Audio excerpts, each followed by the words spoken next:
السلام علیکم ورحمۃ اللہ وبرکاتہ نحمدہ ونصلی علی رسولہ الکریم اما بعد فاعوذ باللہ من الشیطان الرجیم بسم اللہ الرحمن الرحیم رب اشرح لی صدری ویسر لی امری واحلل عقدۃ من لسانی یفقہوا قولی آمین یا رب العالمین۔ تفسیر آیت نمبر 99 سے سورہ المائدہ 7واں سپارہ۔ مضمون تقریباً وہی چل رہا ہے، اور آخری آیت جس پہ ہماری ختم ہوا تھا، لاسٹ ہمارا لیسن، اعلموا ان اللہ شدید العقاب وان اللہ غفور رحیم۔ ساری باتیں اللہ تعالیٰ نے احکامات کو بیان فرمانے کے بعد جو ہے وہ ایک آخری جو کہنا چاہیے کہ جو جس پہ بات کو ختم کیا، در حقیقت ابھی یہ بات ختم نہیں ہوئی ہے، لیکن یہاں پر ایک یاد دہانی، ایک ریمائنڈر ہے اللہ کی طرف سے کہ یہ جان لو کہ بے شک اللہ تعالیٰ سخت سزا دینے والا بھی ہے، اور بے شک اللہ تعالیٰ بہت بخشنے والا اور بے انتہا مہربان رحم کرنے والا بھی ہے۔ تو یہ آیت کو میں تھوڑا سا اس لیے یہاں پر دوبارہ سے اس کو تھوڑا آپ کو دہرا رہی ہوں، تاکہ اب آگے جو آپ پڑھ رہے ہیں تو اس چیز کو اپنے ذہن میں رکھیے گا کہ اللہ تعالیٰ نے اپنی دونوں صفات جو ہیں اس ایک ہی آیت میں بیان کرنے کا مقصد کیا تھا۔ مقصد یہ تھا کہ ہم مسلمان جو ہیں وہ اس چیز کو سمجھ لیں، اس دھوکے، اس غفلت کی زندگی سے باہر آ جائیں کہ اللہ تعالیٰ بڑا غفور و رحیم ہے۔ ہم اس آیت کے صرف ایک حصے کو پکڑتے ہیں اور اس کے اوپر اپنے سارے اعمال کو جو ہے نا، اس کی اپنی منمانیوں، اپنی مرضیوں، اپنی نافرمانیوں کو اس آیت کے ایک حصے سے منسوب کر کے اور دل کو مطمئن کر لیتے ہیں کہ اللہ بڑا غفور الرحیم ہے، اللہ تعالیٰ بہت بخشنے والا ہے، بے شک بے شک۔ لیکن اس سے پہلے اللہ کیا کہہ رہا ہے؟ اللہ تعالیٰ سخت سزا دینے والا ہے، اور عقاب آپ کو معلوم ہے نا کہ ایسی سزا ہے جو غلطیوں کی پکڑ پر ہوتی ہے، مواخذہ کرنے پر ہوتی ہے۔ تو عذاب نہیں ہے صرف یہ، بلکہ عقاب ہے، یعنی گناہوں، اپنے اعمال کی جو سزا ہے وہ ہے یہ۔ تو اللہ تعالیٰ اعمال پہ پکڑ بھی کرنے والا ہے، اللہ کی گرفت بہت شدید ہے، اس کا بھی خوف دل میں ہونا چاہیے۔ اللہ کی پکڑ بڑی سخت ہے، اللہ کا عذاب بڑا دردناک اور بہت خطرناک ہے، اور اس سے اللہ کے سوا کوئی چھڑا بھی نہیں سکتا۔ تو اللہ تعالیٰ نے پہلے اپنی وہی صفت بیان کی ہے کہ اللہ سخت عذاب دینے والا ہے، اس پہ بھی قدرت رکھتا ہے، اور اس سے خوف کھا کے اپنے آپ کو سدھار لو۔ یہ ساری جو پچھلی آیت میں جو باتیں بتائی گئی تھیں کہ کن چیزوں سے کس طرح سے احتیاط کرنا اور بچنا، اور کس طرح اللہ کے احکامات کو جو ہے وہ ماننا اور اس کے اوپر اپنا سر جھکا دینا، یہ سارا کچھ بتایا گیا ہے نا پچھلی آیتوں میں۔ شکار کی صرف بات نہیں تھی، بلکہ اور بھی اہل کتاب سے تعلق اور بہت سارے معاملات چلے آ رہے ہیں نا۔ تو اسی کے ریفرنس سے آپ اس آیت کو سمجھیں کہ صرف آیت کا یہ ایک حصہ ہے غفور الرحیم، اللہ تعالیٰ بخشنے والا، رحم کرنے والا ہے۔ لیکن ہمیشہ اپنے ذہن میں یہ بات یاد رکھیے گا، جب کبھی بھی ہم یہ بات کہہ کے اپنے دل کو مطمئن کرنے کی کوشش کریں کہ اللہ تو بڑا غفور الرحیم ہے، وہ معاف کرنے والا ہے، تو اس وقت اس آیت کے پہلے حصے کو ضرور یاد کریں کہ اللہ سخت سزا، عذاب دینے والا بھی ہے۔ تو اس کا خوف بھی دل میں رکھیں۔ ایک بیلنس جو ایک مومن کی زندگی ہے وہ اسی طرح ہو سکتی ہے کہ جب وہ اللہ کی طرف سے اس کے سامنے حاضر ہونے کا، اپنے اعمال کے پیش ہونے کا خوف بھی دل میں رکھے، اور اس کی رحمت کی امید بھی رکھے۔ حضرت عمر رضی اللہ تعالیٰ عنہ فرماتے تھے کہ اگر مجھے پتہ چل جائے کہ ساری دنیا میں صرف ایک شخص ایسا ہے کہ جو جہنم میں جائے گا، باقی پوری دنیا جنت میں جائے گی، تو مجھے یہ خوف ہوگا کہ کہیں وہ شخص میں ہی نہ ہوں۔ اور اگر مجھے یہ پتہ چل جائے کہ ساری دنیا جہنم میں جائے گی، صرف ایک شخص جنت میں جائے گا، تو مجھے اللہ کی رحمت سے یہ امید ہوگی کہ شاید وہ شخص میں ہی ہوں۔ سمجھ میں آئی بات؟ کہ یہ ایک امید اور اس کا یہ جو اللہ کی رحمت سے امید اور ساتھ ہی ساتھ خوف اللہ کے عذاب اور سزا کا۔ ایک مکمل مومن جو ہے نا اپنے اعمال میں جو ہے اس کے جب بھی اخلاص آئے گا، جب یہ دونوں چیزیں اس کے ساتھ موجود ہوں، اپنے ہر کام کو کرتے ہوئے اللہ سے اس کی رحمت کی امید رکھتا ہو اور ساتھ ہی ساتھ اپنے غلط کام برے کاموں سے بچنے کے لیے اللہ کا خوف اس کے ساتھ ساتھ ہو۔ ٹھیک ہے، اب آگے ما علی الرسول الا البلاغ، نہیں ہے رسول کے ذمے مگر پہنچا دینا۔ اب یہاں پر پھر آپ صلی اللہ علیہ وسلم کی طرف سے یہ رسول کا ذکر جو ہے یہ آپ صلی اللہ علیہ وسلم کے لیے یہاں پر آیا ہے کہ رسول کی ذمہ داری صرف اور صرف اللہ کا پیغام بندوں تک پہنچانا ہے، اس پر عمل کروانا رسول کی ذمہ داری نہیں ہے۔ کئی جگہ قرآن میں بار بار مختلف اس میں یہ بات اللہ تعالیٰ نے یہ میسج دیا ہے کہ رسول صلی اللہ علیہ وآلہ وسلم جو ہیں وہ کسی کے اوپر کوئی نگراں، کوئی چوکیدار، کوئی داروغہ بنا کے نہیں بھیجے گئے ہیں، نہ آپ صلی اللہ علیہ وسلم کے سے کہیں قرآن میں اللہ تعالیٰ مخاطب ہے کہ آپ اے نبی کہیں آپ اپنے کو کوئی روگ نہ لگا لیں کہ لوگ ایمان نہیں لاتے، کیونکہ آپ اتنے مخلص تھے، اپنی امت کے لیے اتنی محبت کرتے تھے کہ آپ سے یہ بھی آپ کے لیے بہت بڑی تکلیف تھی کہ لوگوں کا ایمان نہ لانا۔ ایسا ہی اخلاص، ایسی ہی نیک نیتی ہر مومن کے دل میں دوسرے کے لیے ہونی چاہیے۔ اس کو غلط کام کرتے ہوئے اگر دیکھ رہا ہے تو اعتراض کے بجائے دل میں تکلیف ہونی چاہیے کہ یہ اپنی ان کاموں کی وجہ سے، اپنی ان غلط حرکتوں کی وجہ سے کہیں جہنم میں اپنا ٹھکانہ نہ بنا لے۔ اس کو روکنے کی کوشش کرو۔ جب دل میں اخلاص ہوگا نا تو پھر طنز اور اعتراض لہجے میں نہیں ہوگا، بلکہ خیر خواہی، نرمی اور محبت ہوگی، اور پھر موقع کی تلاش ہوگی کہ کس وقت اس سے بات کریں کہ اس کے دل پہ اثر کر جائے، کس انداز میں کہیں کہ اس کو برا نہ لگے اور یہ سمجھ بھی جائے۔ اگر آپ کے دل میں یہ اخلاص نہیں ہے نا تو آپ کو یہ پرواہ نہیں ہوگی، آپ صرف اپنا فرض سمجھ کے اگر نیکی کرنا بھی چاہیں گے، ہاں بھائی ہم نے تو اپنا فرض پورا کر دیا، ہم نے تو اس کو سمجھا دیا، ہم نے تو بتا دیا کہ تم یہ بہت غلط کر رہے ہو۔ دیکھیں فرض تو پورا شاید ہو جائے لیکن آپ کی نیت اور اخلاص کہاں ہے؟ اور کوئی بھی کام جو کرنے کے لیے ہم کوئی بھی نیت کرتے ہیں تو اس کے پیچھے ہماری اخلاص، اللہ کی رضا مطلوب ہونی چاہیے۔ تو ہم اگر کسی کے خیر خواہ ہیں، کسی کے لیے ہمارے دل میں ایک دوسرے کے لیے درد ہے، ایک دوسرے کا احساس ہے، ہم واقعی میں چاہتے ہیں کہ سارے مومن جو ہیں وہ غلط کاموں سے باز آ جائیں، ہم جن کو دیکھ رہے ہیں، ہم جن کے ساتھ ہیں، جو ہمارے قریب ہیں، تعلق ہے، اور ہم کہہ سکتے ہیں، سمجھا سکتے ہیں، تو ہم ان پہ اعتراض نہ کریں، نرمی سے، محبت سے، کسی ایسے وقت جس وقت وہ سننا چاہیں، سمجھنا چاہیں، کسی ایسے انداز میں جو ان کو اعتراض نہ لگے، یہ بات ہم کہیں۔ تو رسول صلی اللہ علیہ وسلم کی ذمہ داری صرف اللہ کا پیغام پہنچا دینا تھا، حالانکہ آپ اپنی خیر خواہی میں اس سے زیادہ آگے بڑھ جاتے تھے اور آپ کی کوئی اس چیز کی تکلیف بھی ہوتی تھی اگر لوگ ایمان نہیں لاتے تھے، لیکن اللہ تعالیٰ فرما رہا ہے کیونکہ پیغمبروں کی جو ہے نا وہ رسپانسبلٹی صرف اللہ کے پیغام کو پہنچانا تھا، اور اسی چیز کا ان کو جواب دینا ہوگا اللہ کے پاس ان کا ریکارڈ، ان کا حساب صرف اسی کام کا ہے، اس کا نہیں ہے کہ کتنے لوگ ایمان لائے تھے اور کتنے لوگ ایمان نہیں لائے تھے۔ میں پہلے بھی آپ کو یہ بات بتا چکی ہوں کہ بہت سے اولو العزم پیغمبر جیسے حضرت نوح علیہ السلام اور اسی طرح اور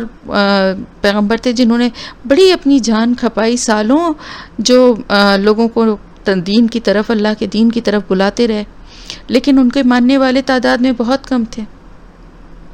تو کیا وہ ناکام تھے؟ نہیں، وہ اللہ کے نزدیک وہ کامیاب ہیں، کیونکہ وہ اپنا کام پوری دیانتداری سے، پورے اخلاص کے ساتھ اللہ کی رضا کے لیے کرتے رہے، مستقل باقاعدگی سے۔ تو جو لوگ ایمان نہیں لائے وہ اپنے عمل کے خود ذمہ دار ہیں۔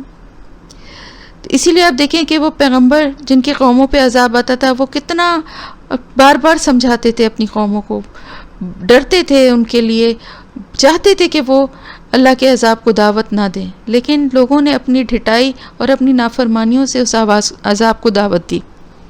تو تو اسی لیے اللہ تعالیٰ فرما رہا ہے کہ رسول کے ذمے صرف اور صرف اتنی سی ذمہ داری ہے کہ وہ اللہ کے پیغام کو لوگوں تک پہنچا دے.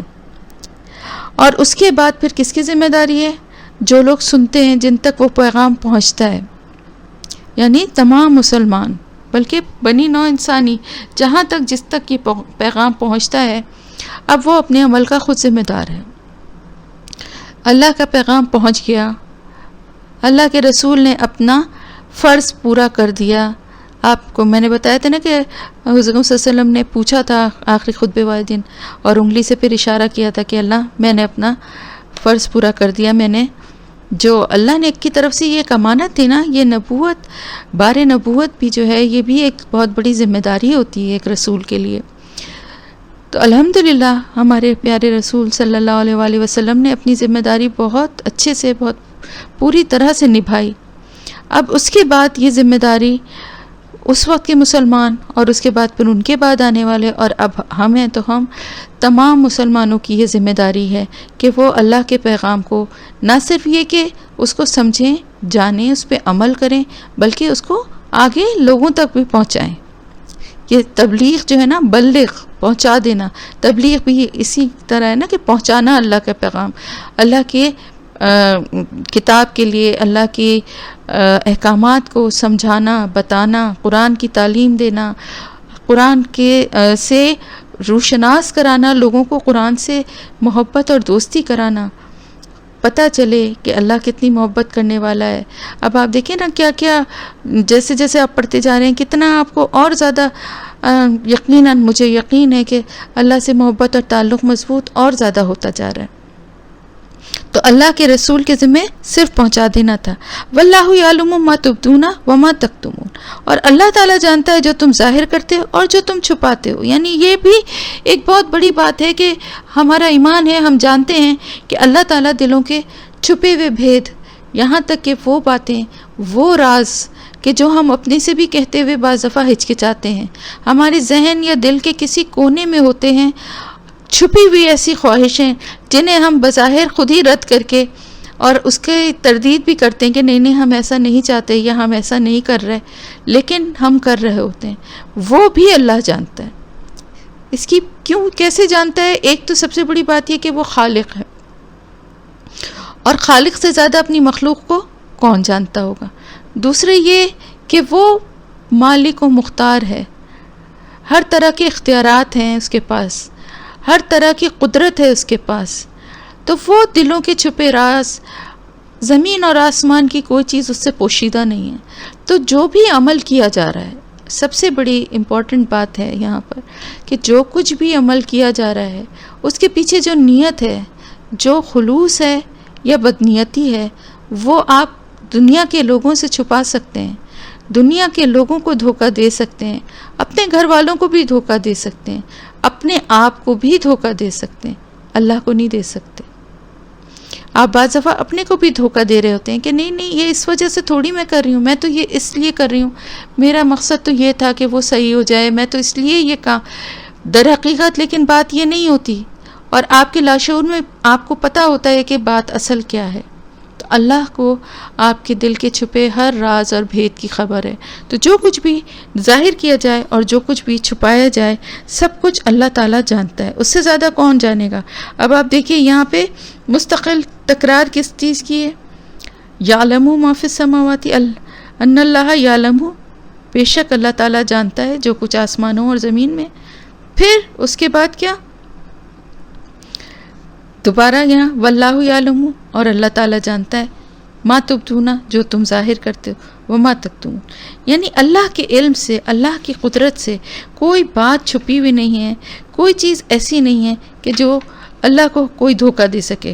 اتنی کسی کی مجال اور کسی کے پاس اختیارات نہیں ہیں. قل لا یستوی الخبیث والطیب ولو اعجبک کثرۃ الخبیث. کہہ دیجئے، کون؟ آپ صلی اللہ علیہ وآلہ وسلم. آپ صلی اللہ علیہ وسلم سے اللہ تعالیٰ فرما رہا ہے کہ آپ کہہ دیجئے کہ برابر نہیں ہو سکتے ناپاک اور پاک چیزیں. پاکیزہ اور ناپاک چیزیں کبھی بھی ایک جیسی نہیں ہو سکتی، چاہے وہ چیزیں ہوں چاہے وہ انسان ہوں. اور اگر یا خواہ تمہیں اچھی لگے ان کی کثرت، ناپاک چیزوں کی یا ناپاک لوگوں کی. یہ بہت امپورٹنٹ بات ہے، یہاں پر اس بات کو سمجھ لینا چاہیے. بعض دفعہ کیا ہوتا ہے، لوگ حرام کمائی ہوتی ہے، رشوت کی ہے، سود کی ہے، یا کسی اور ناجائز طریقے سے کمائی کر کے اس سے حج اور عمرے، صدقات، خیرات، بڑی دریا دلی اور بڑی تصویریں اور بہت کچھ، شہرت اور سارا، ویسے بھی آپ کو پتہ ہے ریاکاری سے تو عمل ویسے ہی ضائع ہو جاتے ہیں. لیکن لوگ یہ سمجھتے ہیں کہ اگر کوئی غلط کام کیا بھی ہے، اگر کمائی کسی غلط طریقے سے حاصل بھی کی ہے، تو ہم اب نیک کام کر کے اس کا ازالہ کر رہے ہیں. شاید پتہ نہیں کیا اصل کیا ان کے دل میں بات ہوتی ہے. ایسا لگتا ہے کہ شاید وہ یہ سمجھتے ہیں کہ بہت کچھ برا کر کے پھر تھوڑا اس میں سے اچھے کاموں میں خرچ کر کے ہم نے اپنی کمائی کو پاک کر لیا. تو اللہ تعالیٰ یہ فرما رہا ہے کہ ناپاک چیز، ناپاک انسان، نجس اور ناپاک، خبیث کیا ہے؟ ناپاک ہے. وہ ناپاک اگر انسانوں کی شکل میں ہے تو وہ ناپاک کون ہوگا؟ کافر اور مشرک. یہ ہے ناپاک. مومن کبھی ناپاک نہیں ہوتا جب تک کہ اس کے دل میں ایمان ہے، جبھی تک وہ مومن ہے. اور مومن خبیث نہیں ہو سکتا. مومن ناپاک تو ہو سکتا ہے وقتی طور پہ، لیکن خبیث نہیں ہو سکتا. خبیث ایسی ناپاکی ہے جو صرف انتہائی درجے کی گندگی، کیونکہ آپ کو پتہ ہے کہ جو قائم رہنے والی، یعنی ایک مشرک یا کافر ہے تو وہ تو ایک ہے ہی وہ ناپاک نا، اس کی ناپاکی دور ہونے والی نہیں ہے جب تک کہ وہ ایمان نہ لائے. اسی طرح وہ کمائی جو کہ غلط ذرائع سے ہو، غلط طریقے سے حاصل کیا ہوا پیسہ، غلط طریقے سے حاصل کی ہوئی کوئی بھی چیز جو ہے وہ ناپاک ہے، خبیث. اور پاک چیز جو ہے وہ کبھی دونوں چیزیں برابر کیسے نہیں ہو سکتی؟ کیونکہ دیکھیں، اگر ایک پورا ڈرم بھر کے گندا پانی، غلیظ پانی، کسی جوہر کا پانی جمع کیا ہوا ہو، اور اس کے سامنے ایک گلاس میں صاف شفاف پاک پانی رکھا ہے، تو آپ کیا کہیں گی کہ یہ کیونکہ ایک ڈرم بھر کے تو اس کو استعمال کر لیتے ہیں اور اس کی کوئی اہمیت نہیں ہے پاک جو صاف پانی رکھا ہوا ہے؟ نہیں ہوگا نا، برابر نہیں ہو سکتا نا. کوئی مقابلہ، کوئی مثال ہی نہیں ہے پاک چیز کی ناپاک چیز سے، خواہ وہ کتنی ہی کثرت میں ہو اور اس کی کثرت تمہیں کتنی ہی اچھی لگے. یعنی بعض دفعہ ایسا ہوتا ہے کہ کسی چیز کی پریزنٹیشن بڑی اچھی ہوتی ہے. مثال کے طور پہ ہو سکتا ہے کہ کافر جو ہیں، مشرک جو ہیں، ان کے طور طریقے، ان کا رہنا سہنا، ان کے بہت ساری باتیں آپ کو اٹریکٹ کریں، اپیل کریں. آپ کہیں دیکھو کتنی اچھے طریقہ ہے، کتنا صاف ستھرے ہیں، پاکیزہ طریقے سے زندگی، اچھی طریقے سے زندگی گزار رہے ہیں، اور بڑا آپ کو ان کی اس بات سے یا ان کی اس طریقے سے آپ بڑے متاثر ہو رہے ہوں. یا اسی طرح کھانے پینے کی چیز ہے، فرض کریں کہ ناپاک چیز ہے اور اس کو بڑا اچھے خوبصورتی سے اچھی طرح سے پکی ہوئی، سجائی ہوئی، ڈیکوریٹ ہوئی ہوئی. اس پہ مجھے ایک واقعہ یاد آ گیا، جو میرے خیال سے جو اسما ابھی جو ہیں وہ اس چیز کو ان کو بھی یاد ہوگا کہ ایک دفعہ دبئی میں ہم لوگ تھے، تو ہماری امی نے کہا، ہماری امی کھانے بہت اچھے بناتی تھیں، تو یہ واقع کوفتے بناتے ہیں، لے کر آتے ہیں گوشت. تو وہاں پتہ ہے آپ کو کہ بڑی بڑی سپر مارکیٹس ہیں اور وہاں پر ہی گوشت اور ساری چیزوں کے الگ الگ سیکشن بنے ہوئے ہوتے ہیں. تو ہم لوگ کچھ ہی عرصہ گئے ہوئے ہوا تھا، تو ہمیں اتنا اندازہ نہیں تھا. ہم ایک انڈین سپر مارکیٹ میں چلے گئے اور وہاں پہ ہم نے گوشت امی نے لیا اور گھر آئے اور بڑا اچھا خوب سالن بنایا اور بہت اچھا اس میں سے بڑی خوشبو اور وہ تیار ہوا. اور ہمارے جو بھائی ہیں وہ دوپہر کو جب وہ آئے کھانے کے، تو بڑے خوشی ان کو بھابھی نے بتایا کہ آج تو کوفتے پکائے ہیں، اور ظاہر امی نے بہت اچھے وہ بنائے تھے. تو انہوں نے اور ساتھ ہی یہ بھی بتایا، انہوں نے پوچھا کہاں سے لیا تھا؟ لال سپر مارکیٹ ہندوؤں کی ایک وہ. انہوں نے کہا کہ وہاں پر برابر میں ہی وہیں پر ہی پورک بھی رکھا ہوا تھا، یعنی سور کا گوشت بھی. تو دیا تو اس نے حلالی گوشت تھا، کیونکہ وہاں پر حرام تو ہوتا ہی نہیں ہے، ذبیحہ ہی ہوتا ہے، چاہے ہندوؤں کی دکان ہو چاہے جو بھی ہو. لیکن کیونکہ وہاں پر مسلمان کی کوئی سپر مارکیٹ ہو تو وہاں پورک نہیں ہوتا، تو ان کے پاس تھا. تو انہوں نے کہا اسی چھری سے وہ کاٹ رہا ہوگا اگر کوئی لینے آیا ہوگا، اور اسی چھری سے آپ لوگوں نے یہ لیا. تو اس نے، ہم ایک شک کی بات ہے نا، ہو سکتا ہے کہ چھری الگ رکھی ہو لیکن ہم نے چیک تو نہیں کیا، ہو سکتا ہے کہ وہی ان کے پاس تو پاکی ناپاکی کا کوئی کنسیپٹ نہیں ہے نا. تو اس نے اسی سے، آپ یقین کریں کہ وہ بھری ہوئی پتیلی، کسی نے اس میں سے ایک ڈراپ بھی نہیں، وہ پوری بھری ہوئی پتیلی ویسی کی ویسی جو ہے نا وہ پھینک دی گئی. اتنی کراہیت آئی. تو بتانے کا مقصد یہ کہ وہ، حالانکہ وہ کھانا ناپاک بھی نہیں تھا، یعنی وہ گوشت ناپاک نہیں تھا، ذبیحہ تھا، حلال جانور کا تھا، ذبح ہوا تھا، لیکن ایک اگر اسی چھری سے سور کا گوشت بنایا جا رہا ہے اور اسی چھری سے وہ گائے کا گوشت کاٹ کے دے رہے ہیں، تو ایک مسلمان کے لیے تو وہ بھی بہت ہی کراہیت آمیز چیز ہے نا.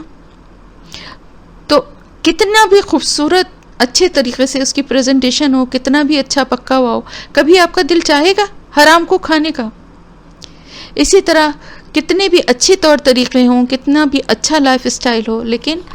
ایک کافر، چاہے وہ کثرت سے ہوں، چاہے ان کی اکثریت ہو، چاہے حرام چیزوں کی اکثریت ہو، وہ کبھی بھی حلال چیز کے برابر نہیں ہو سکتی.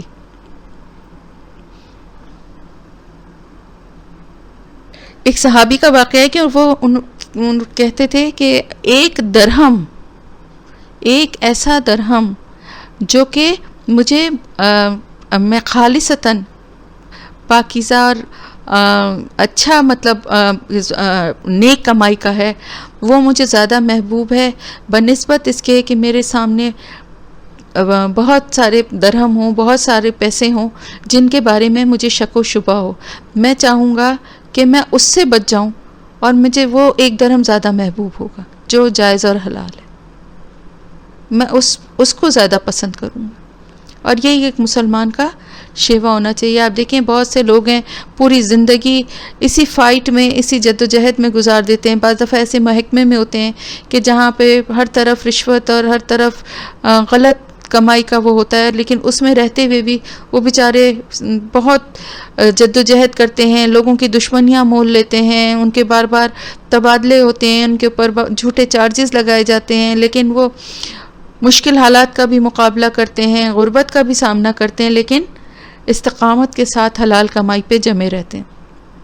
تو کبھی بھی ناپاک چیز جو ہے وہ پاک چیز کے برابر نہیں ہو سکتی، خواہ اس کی کثرت جو ہے وہ بظاہر دیکھنے میں اچھی بھی لگے تو بھی ایسا نہیں ہے کہ وہ پاک چیز کے برابر ہو جائے گی. فاتقوا اللہ یا اولی الالباب لعلکم تفلحون، بس ڈرو اللہ سے اے عقل والوں تاکہ تم فلاح پا جاؤ. یعنی یہ ساری باتیں اسی لیے بتائی جا رہی ہیں کہ اصل خوف تم اپنے دل میں اللہ کا رکھو، یا اولی الالباب، اے عقل والوں. ظاہر عقل ہوگی تو پھر انسان ان سب چیزوں پہ غور کرے گا نا، تو غور کرے گا تو اس کو یہ ساری باریکیاں اور ساری چیزیں نظر آئیں گی، اور پھر وہ اللہ کے احکامات پہ عمل کرنے والا بنے گا. اور اگر ایسے ہی بغیر سوچے سمجھے زندگی گزار رہا ہے، حرام حلال کسی چیز سے اس کو نہ تو کوئی فرق پڑ رہا ہے، نہ اس کی کوئی سوچ اور کوئی اپنی کوئی قرآن سے اس کی کوئی ایسے تعلق ہے کہ وہ قرآن میں غور و فکر کر رہا ہے، تو جب اس کو کچھ پتہ ہی نہیں ہے، نہ عقل سے کام لے رہا ہے، تو پھر اللہ کا خوف بھی کہاں سے آئے گا؟ پھر تو بس یہی کہے گا ہر برے کام کو کرنے کے بعد کہ اللہ ہم تو بہت گناہ گار ہیں، اللہ بڑا غفور الرحیم ہے، وہ ہمیں معاف کر دے گا. یہ اولی الالباب کا شیوا نہیں ہے، عقل والے لوگوں کا یہ شیوا نہیں ہے. عقل والے لوگوں کو یہ پتہ ہے، یہ اندازہ ہے کہ عمل جو ہیں وہ بہت ضروری ہیں. اللہ کی رحمت کو، اللہ کی بخشش کو پانے کے لیے عمل بہت ضروری ہے. عمل میں کمی بیشی ہو سکتی ہے، عمل میں کوئی غلطی سے اگر کوئی غلط کام ہو جائے تو پھر توبہ ہو سکتی ہے، یہ ساری چیزیں ہو سکتی ہیں، لیکن برے کاموں کو، غلط کاموں کو کرنے کے بعد ڈھٹائی اور صرف یہ کہنا کہ اللہ بڑا غفور الرحیم ہے، یہ عمل ایک عقل والے کا نہیں ہو سکتا. لعلکم تفلحون، تاکہ تم فلاح پا جاؤ. اور آپ کو پتہ ہے کہ فلاح کیا ہے، اصل کامیابی کیا ہے؟ فلاح وہی پائے گا جو بچ جائے گا جہنم کی آگ سے اور جنت میں پہنچ جائے گا، تو وہی فلاح پانے والا ہے۔ اصل کامیابی یہی ہے نا، اصل نجات، کامیابی، جو کچھ بھی آپ کہہ لیں وہ یہی ہے ایک مومن کے لیے۔ یا ایھا الذین آمنوا لا تسألوا عن یا ایھا الذین آمنوا لا تسألوا عن اشیاء ان تبد لکم تسؤکم۔ اے ایمان والو، نہ تم سوال کرو ان چیزوں کے بارے میں جو ظاہر کی جائیں تمہارے اوپر تو تمہیں بری لگیں۔ اب آپ یہ دیکھیے کہ یہاں پر ایک بہت ہی امپورٹنٹ بات آ گئی کہ جس کو ہم کو اپنی زندگی میں بھی اس بات کو سمجھنا چاہیے، اور وہاں پر کس کے لیے یہ نصیحت کی جا رہی ہے؟ صحابہ کرام اور صحابہ کرام کے ذریعے ہمیں، کہ بہت زیادہ کثرت سے سوالات نہ پوچھو۔ آپ کو معلوم ہے نا، دیکھیں یہ اللہ تعالیٰ کیوں یہ بات منع کر رہا ہے؟ کیونکہ اس سے پہلے بنی اسرائیل کی قوم کی تباہی کی، بربادی کی ایک بہت بڑی وجہ یہی تھی کہ وہ سوال پہ سوال کرتے تھے، حجتیں کرتے تھے۔ آپ نے پڑھا سورہ بقرہ میں گائے کا واقعہ کہ کیسی ہو، رنگ کیسا ہو، عمر کیسی ہو، دکھنے میں کیسی ہو، اتنے سوالات کیے، اور ہر سوال کے جواب میں اسی گائے کی طرف اور زیادہ، اللہ نے تو پہلے یہی ان سے کہا تھا نا کہ ایک گائے کو ذبح کر دو، اب کسی بھی گائے کو ذبح کر دیتے تو کام ہو جاتا، لیکن انہوں نے اتنے سوالات کیے کہ آخر میں بات اسی گائے کے اوپر آ گئی جس کو کوئی وہ ذبح نہیں کرنا چاہتے تھے، جس سے کہ وہ بڑی ایک محبت، ایک وہ تعلق رکھتے تھے، کیونکہ وہ بچڑے کی اور گائے کی محبت جو تھی نا پوری طرح ان کے دلوں سے نکلی نہیں تھی۔ تو وہ ایک گائے تھی جس کے سے ان کو بڑی عقیدت یا محبت سی تھی، تو وہ اپنے ہی سوالات کے ذریعے اللہ تعالیٰ کے پوچھ کے اللہ تعالیٰ نے ان کو اسی گائے کی نشانیاں ساری تھیں، اور نتیجتاً اسی کو انہیں ذبح کرنا پڑا۔ تو اسی لیے مسلمانوں کو اس رویے سے منع کیا جا رہا ہے۔ آپ دیکھیں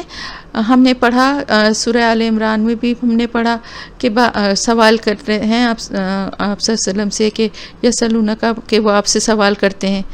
تو بہت سے روزے کے بارے میں ہم نے پڑھا، کئی چیزوں کے بارے میں، خرچ کرنے کے بارے میں کہ کتنا خرچ کریں، تو کچھ چیزوں کے سوال کرنا، یہاں پر جو بات آ رہی ہے نا وہ یہ ہے کہ سوال کرنا علم کے لیے، کوئی بات سمجھ میں نہیں آ رہی جاننے کے لیے، سب سے بڑی بات تو دیکھیں جب کوئی علم حاصل کرنا چاہتا ہے تو اس کو بڑے حوصلے اور صبر سے وقت دینا چاہیے، پڑھنا چاہیے، سیکھنا چاہیے، آہستہ آہستہ بہت ساری باتیں اس کے اوپر خود ہی کھلتی جاتی ہیں۔ اب دیکھیے جس وقت آپ نے قرآن کو پڑھنا شروع کیا تھا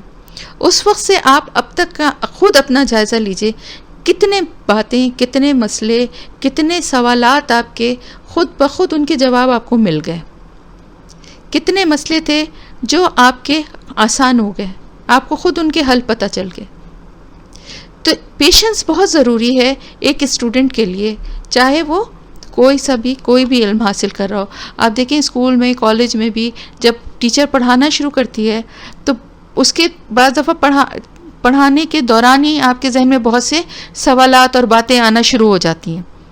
اور بعض دفعہ بعض اسٹوڈنٹس ہاتھ بھی اٹھاتے ہیں پوچھنے کے لیے، لیکن ٹیچر ان کو کیا کہتی ہے کہ آپ ابھی سنیں، پہلے پورا سن لیں، اس کے بعد۔ بہت سارے ٹیچرز سوال کی بالکل پرمیشن نہیں دیتے، کیونکہ اس سے یہ ہوتا ہے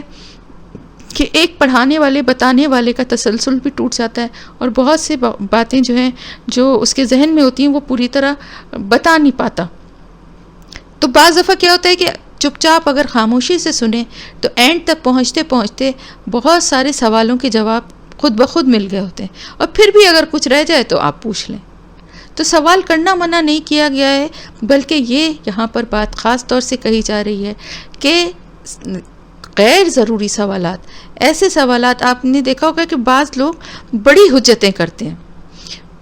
کسی بھی چیز کے بارے میں، خاص طور سے اگر عمل نہ کرنا ہو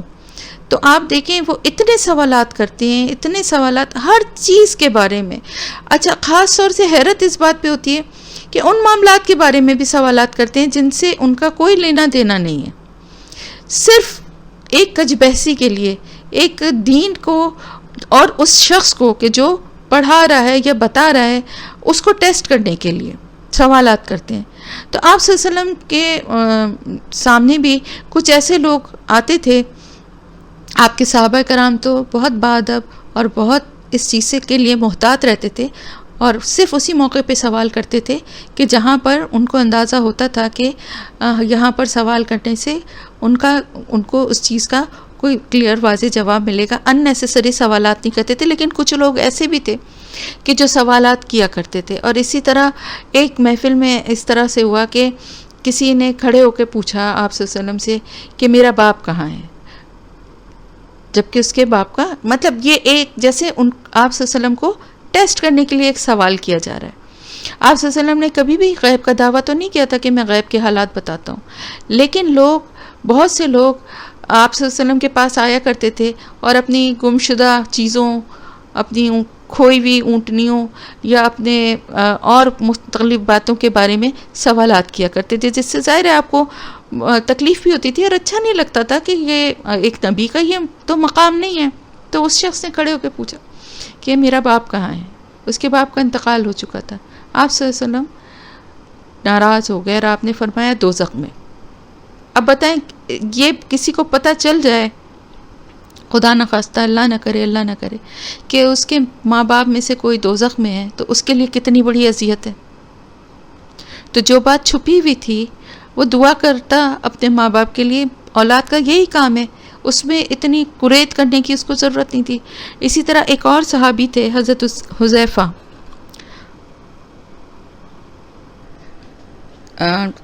ان کا نام تھا حضرت عبداللہ، حذیفہ ان کے والد کا نام تھا. تو انہوں نے پوچھا کہ میرے والد کون ہیں؟ تو آپ نے فرمایا حذیفہ. آپ صلی اللہ علیہ وسلم، یہ بخاری اور مسلم کی حدیث ہے جو میں آپ کو بتا رہی ہوں کہ آپ صلی اللہ علیہ وسلم جو تھے ان سے بہت سوالات کیے جا رہے تھے، جس پر آپ صلی اللہ علیہ وسلم اپنے منبر پر آ گئے اور آپ ناراض ہو گئے اور آپ نے کہا جس کو جو کچھ پوچھنا ہے پوچھ لو، میں جواب دے رہا ہوں. یعنی ایک طرح سے آپ نے ناراض ہو کے یہ بات کہی، جس سے کہ صحابہ جو تھے وہ تو کانپ گئے اور ان کو یہ خوف ہوا کہ کوئی ایسی بات ایسی ظاہر نہ ہو جائے جس سے کہ کوئی عذاب ان پر آ جائے، اور وہ رونے لگے اپنے چہروں کو کپڑوں سے ڈھانپ کر. لیکن کچھ لوگ اس میں بھی سوالات کر رہے تھے. تو ان میں سے ایک یہ تھے جنہوں نے ایک نے سوال کیا تھا کہ میرے والد کہاں ہیں، آپ نے یہ جواب دیا. اور پھر حضرت عبداللہ بن حذیفہ جو تھے انہوں نے یہ سوال کیا کہ میرے والد کون ہیں، آپ نے فرمایا حذیفہ.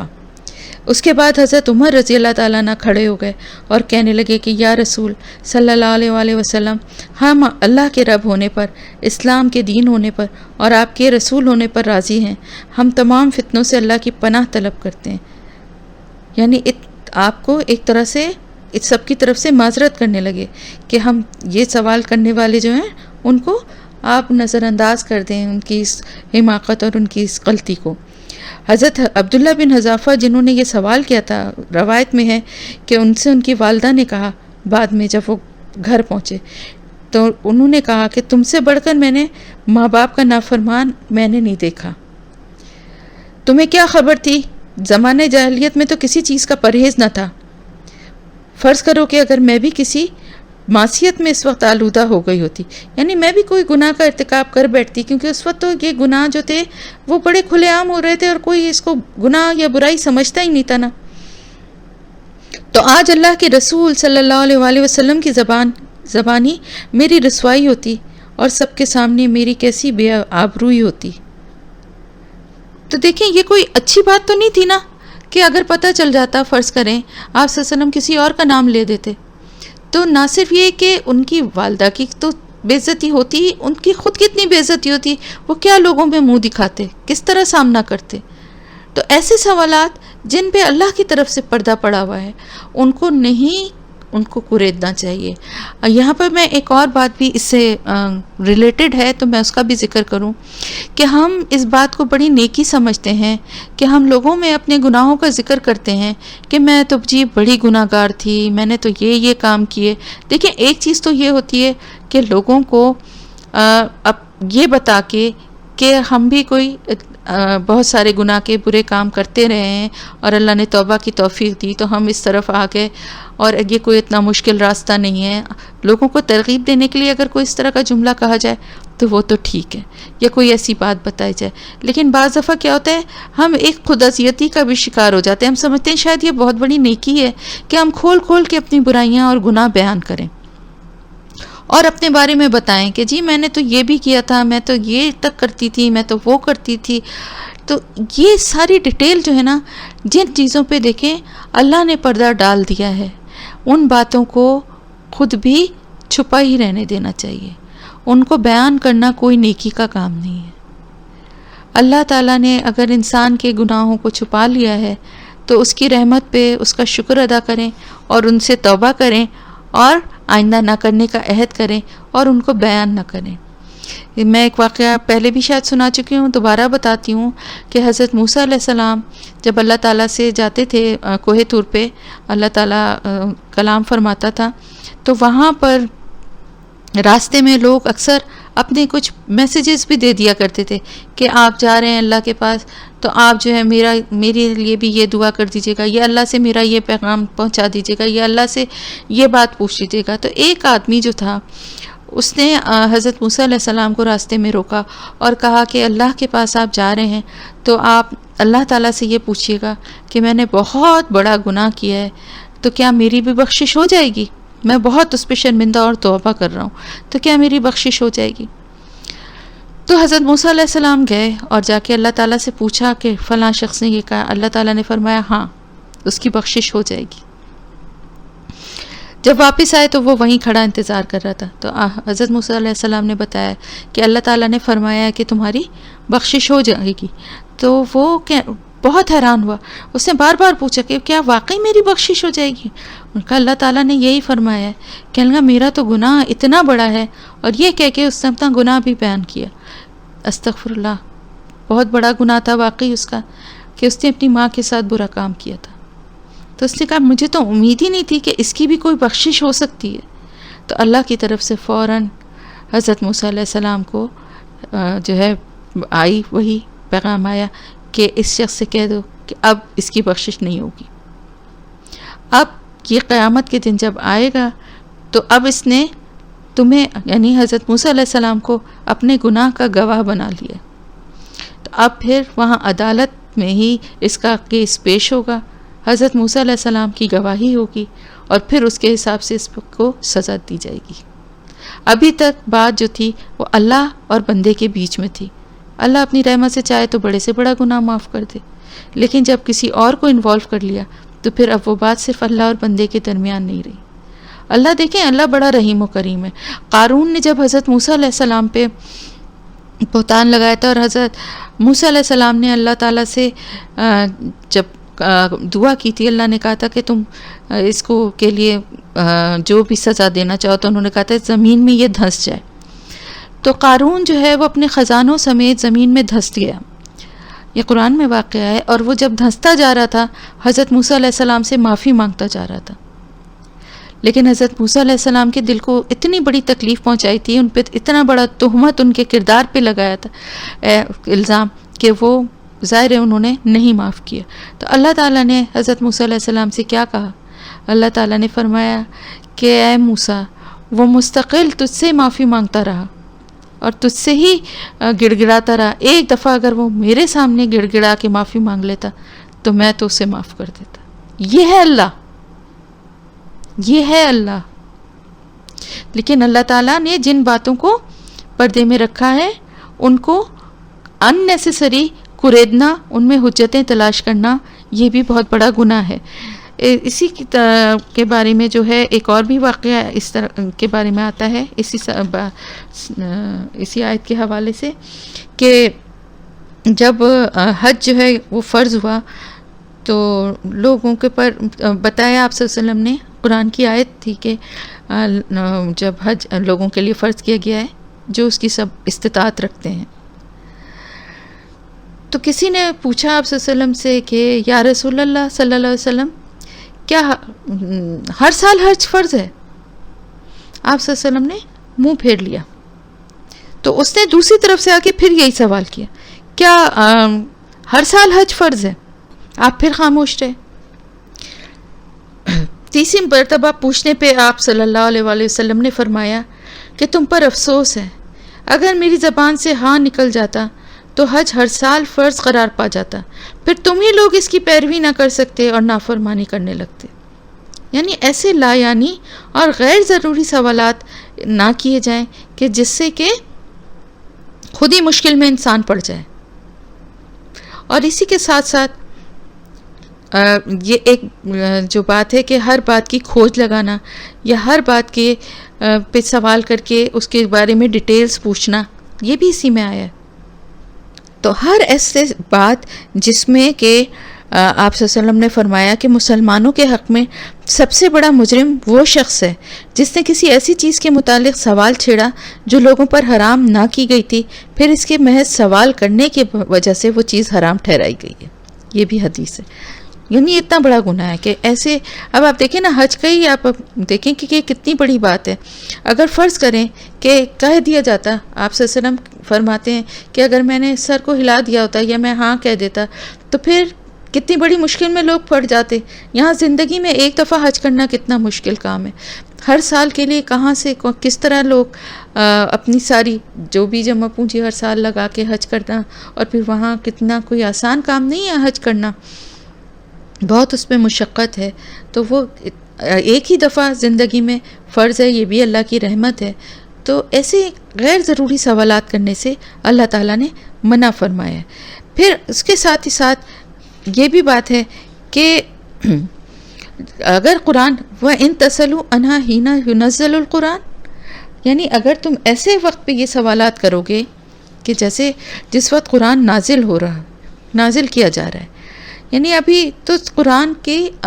نزول جاری تھا نا، تو تمہارے سوال کے وجہ سے کوئی چیز قرآن میں ہی ایسا حکم بن کر آ جائے، یہاں یہ مطلب ہے کہ ابھی تو قرآن نازل ہو رہا ہے نا، اب اس کے نزول کے وقت احکامات نازل ہو رہے ہیں، اب تمہارے کسی سوال کی وجہ سے اللہ کی طرف سے کوئی سخت احکام آ گیا، کوئی سخت حکم آ گیا، تو ایسی چیز کوئی تم پر ظاہر کر دی جائے، یعنی کوئی ایسا قانون تمہارے لیے، کوئی ایسا حکم اللہ کا تمہارے اوپر آ جائے کہ جو کرنا تمہارے لیے مشکل ہو، تو پھر تم خود ہی مشکل میں پڑ جاؤ گے اور اس پر عمل نہیں کر سکو گے۔ بعض دفعہ بعض احکامات میں بہت زیادہ ڈیٹیل اللہ تعالیٰ نے اپنی حکمت اور رحمت کی وجہ سے ہی نہیں بتائی ہے، اور اس میں پھر بہت ساری آسانی کے راستے نکل آئے لوگوں کے لیے۔ لیکن اگر کوئی سخت اور واضح حکم ہر چیز کے لیے آ جائے تو پھر لوگوں کے لیے خود ہی مسلمانوں کے لیے مشکل ہو جائے۔ اسی لیے اللہ تعالیٰ یہاں پر یہ فرما رہا ہے کہ جب کہ سوال، ایسے موقع پہ سوال کرنا جب کہ قرآن کا نزول ہو رہا ہے، تو کوئی ایسا حکم آ جائے جس میں سختی ہو، جیسے کہ بنی اسرائیل پہ یہی ہوا تھا نا کہ وہ جتنی سوالات کرتے تھے اتنے ہی ان کے لیے بہت ساری چیزیں، ہم نے پڑھا ہے نا کہ اللہ تعالیٰ نے ان کے اوپر حلال چیزیں بھی حرام ہو گئی تھیں، صرف اس وجہ سے کہ وہ بہت زیادہ سوالات کرتے تھے، اور بہت زیادہ ان کی ان سرکشی اور اس حرکت کی وجہ سے ان کے اوپر وہ چیزیں حرام ہو گئیں، اتنی ڈیٹیل میں گئے۔ تو عفا اللہ عنہا، یعنی اللہ تعالیٰ نے معاف کر دیا، درگزر کر رہا ہے، یعنی اللہ تمہیں چھوٹ دے رہا ہے، درگزر کر رہا ہے تمہارے ساتھ معاملات میں، بہت زیادہ ڈیٹیل، بہت زیادہ سختی، بہت زیادہ وضاحت کے ساتھ ایک پرٹیکولر تمہیں ایک پوائنٹ پہ لا کے تمہیں بالکل نہیں کھڑا کر دیا، بلکہ اس میں بہت سے راستے آسانی کے رکھے ہیں۔ یہ اللہ کی رحمت ہے، تو اس رحمت کو جو ہے نا خود اپنے ہاتھوں سے اپنے لیے زحمت یا مشکل نہ بناؤ۔ واللہ غفور رحیم، غفور حلیم، اور اللہ تعالیٰ بخشنے والا بھی ہے اور بردبار ہے، اس کی جو بھی احکامات ہیں ان کے پیچھے حکمت ہے، بردباری ہے، ہماری بھلائی کے بہت ساری باتیں پیش نظر ہیں جس کے تحت یہ احکامات اللہ تعالیٰ نے ہم پر نازل کیے، ہمارے لیے ان پہ عمل کرنے کے جو بھی طریقے ہیں اس میں اللہ کی بہت بڑی حکمت اور رحمت ہے، اور اللہ تعالیٰ بخشنے والا ہے۔ قد سألہا، بلا شبہ سوال کیا اس کے بارے میں ایک قوم نے تم سے پہلے، ثم اصبحوا،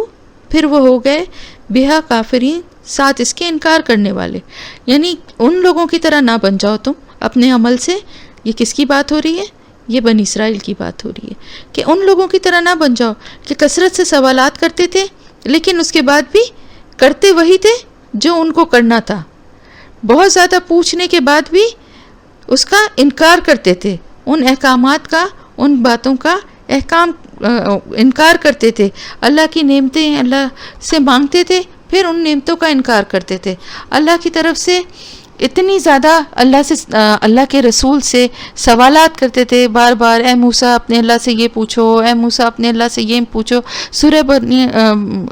سورہ بقرہ میں تو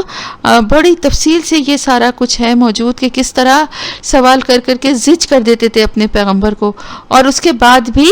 کرتے وہی تھے. انکار کرنے والے یعنی اپنی مرضی چلانے والے، اللہ کے احکامات پہ عمل کرنے والے پھر بھی نہیں بنتے تھے. تو ویسا رویہ اختیار کرنے سے مسلمانوں کو منع کیا جا رہا ہے کہ کثرت سے سوال بھی کرو، اور پھر اتنی کوئی سخت یا کوئی مشکل تمہارے لیے حکم نازل ہو جائے کہ اس پہ عمل کرنا تمہارے لیے مشکل ہو، اور پھر تم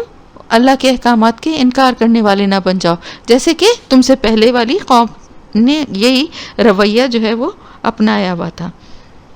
ما جعل اللہ من بحیرۃ ولا صائبۃ ولا وسیلۃ ولا حام ولکن الذین کفروا یفترون علی اللہ الکذب واکثرهم لا یعقلون. یہ یہاں پر جو ہے مختلف نہیں بنایا اللہ نے، یہ مختلف جانوروں کی بارے میں ڈیٹیل ہے. میں تھوڑی سی آپ کو ڈیٹیل بتاتی ہوں، گو کہ اس کا اتنا کوئی اس سے تعلق نہیں ہے، لیکن پھر بھی ایک مختصر میں آپ کو بتا رہی ہوں کہ بحیرہ ایک ایسی اونٹنی کو کہتے تھے جس کے 5 دفعہ بچے ہو چکے ہوں اور آخری بچہ اس کا نر ہو. ہاں، تو اس کا کان چیر کر اسے آزاد چھوڑ دیا جاتا تھا، نہ اس پر کوئی سوار ہوتا تھا، نہ اس کا دودھ پیا جاتا تھا، نہ اسے ذبح کیا جاتا تھا. اب اس کو حق تھا کہ وہ جہاں جس کھیت اور چراگاہ میں جائے وہاں جا کے وہ چر سکتی ہے، اور جس گھاٹ سے جس جگہ سے جا کے پینا جائے پانی وہاں سے پی سکتی. صائبہ اس اونٹ یا اونٹنی کو کہتے تھے جسے کسی نے منت کے پورا ہونے کے لیے، جیسے کوئی بیمار ہے اپنی صحت یابی سے یا کسی مشکل سے گزرتے ہوئے منت مان لی کہ آزاد میں اس مشکل سے نکل کے میں اللہ کے نظر کر دوں گا، شکرانے کے طور پہ کر دے. کئی طریقے تھے جس سے کہ اللہ کی نظر کر دی جاتی تھی. یہ صائبہ وہ اونٹنی تھی یا پھر وہ اونٹنی جس نے 10 مرتبہ بچے دیے ہوں اور ہر دفعہ مادہ یعنی فیمیل ہی ہوں، اسے بھی آزاد چھوڑ دیا جاتا تھا. وسیلہ،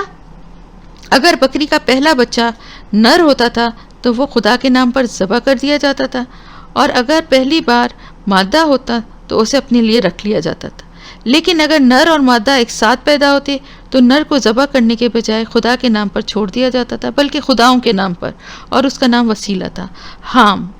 اگر کسی اونٹ کا بچہ اور اس کا بھی بچہ سواری دینے کے قابل ہو جاتا تو اس بوڑھے اونٹ کو آزاد چھوڑ دیا جاتا تھا. نیز اگر کسی اونٹ کے 10 بچے پیدا ہو جاتے تھے تو اسے بھی آزادی مل جاتی تھی. یہ حام تھا. تو یہ جانوروں کی کچھ قسمیں تھیں جن کی کہ بڑی عزت اور ان کی ایک طرح سے ان کو اللہ کے نام پہ چھوڑا بھی جاتا تھا، اور ایک طرح ان کو بھی مقدس اور وہ سمجھا جاتا تھا اور ان کا بڑا احترام کیا جاتا تھا، ایک طرح سے ان کے ذریعے سے بھی مانگا جاتا تھا. تو اللہ تعالیٰ فرما رہا ہے لیکن وہ لوگ جنہوں نے کفر کیا، اللہ تعالیٰ نے تو ان کو کچھ بھی نہیں بنایا، نہ بحیرہ، نہ صائبہ، نہ وسیلہ، نہ حام، یہ سارے ان کے اپنے گھڑے ہوئے. یفترون، یہ گڑھتے ہیں، اللہ الکذب، اللہ کے اوپر جھوٹ گڑھتے ہیں، اس کی کوئی حقیقت نہیں ہے. میں نے یہ ڈیٹیل آپ کو صرف اس لیے بتائی ہے کہ آپ کو معلوم ہو کہ کون سا جانور کیا، ورنہ اس سے ہمیں اب کچھ لینا دینا نہیں ہے. دور جاہلیت کی یہ کچھ باتیں، کچھ علامتیں تھیں کہ ان جانوروں کو مختلف دیوی دیوتاؤں کے نام سے منسوب کر کے ان کو آزاد چھوڑ دیا جاتا تھا، اور ان کی بڑی عزت ہوتی تھی. یہ جہاں سے چائیں کھائیں، جہاں سے چائیں پئیں، کوئی ان کو مار نہیں سکتا تھا، کوئی ان کا دودھ نہیں پی سکتا تھا، یعنی بالکل آزاد ان کو، بلکہ ایک طرح سے یہ ایک مقدس ان کی بھی ایک طرح سے پوجا یا ان کے وسیلے سے مانگا جا رہا ہوتا تھا. تو یہ سب کچھ اللہ پر جھوٹ باندھ رہے ہیں. اللہ نے تو ایسا کوئی ذریعہ، کوئی راستہ نہیں بنایا. ڈائریکٹ اللہ ہے، اپنے بندوں کے لیے موجود ہے، اسی سے مانگیں اور وہی سب کچھ دینے والا ہے. وَأَكْثَرُهُمْ لَا يَعْقِلُونَ، لیکن اکثر ان میں سے عقل ہی نہیں رکھتے تھے. اصل وجہ یہی تھی کہ جب عقل ہی نہیں ہے تو پھر کہاں سے عقل کی بات کریں گے. اللہ کو عقل والے ہی پہچانتے ہیں نا. اللہ تعالیٰ نے پہلے پچھلے اس میں کیا ہے، یا فاتقوا اللہ یا اولی الالباب، ڈرو اللہ سے اے عقل والوں. تو جو عقل ہی نہیں رکھتے تو نہ اللہ سے ڈرتے تھے، اور جب اللہ کا خوف ہی نہیں تھا تو دیوی دیوتاؤں کا خوف تھا، اور انہی کو خوش کرنے کے لیے یہ سارے طریقے اپنائے ہوئے تھے. وَإِذَا قِيلَ لَهُمْ تَعَالَوْا، اور جب کہا جاتا ہے ان سے کہ آؤ تم اِلَىٰ مَا انزل اللہ، جو نازل کیا اللہ نے، وَإِلَى الرَّسُولِ، اور رسول کی طرف، اس کی طرف آؤ، یعنی جو اللہ تعالیٰ نے اپنے رسول کی طرف نازل کیا ہے اس کی طرف آؤ، اللہ اور اس کی رسول کی بات سنو. تو وہ کہتے ہیں حسبنا ما وجدنا علیہ آباءنا، ہمارے لیے کافی ہے جو پایا ہم نے اپنے باپ دادا کو اس پر. یعنی جب ان سے یہ کہا جاتا ہے مشرکین سے، یہاں پر بات کیونکہ ان کی ہو رہی ہے تو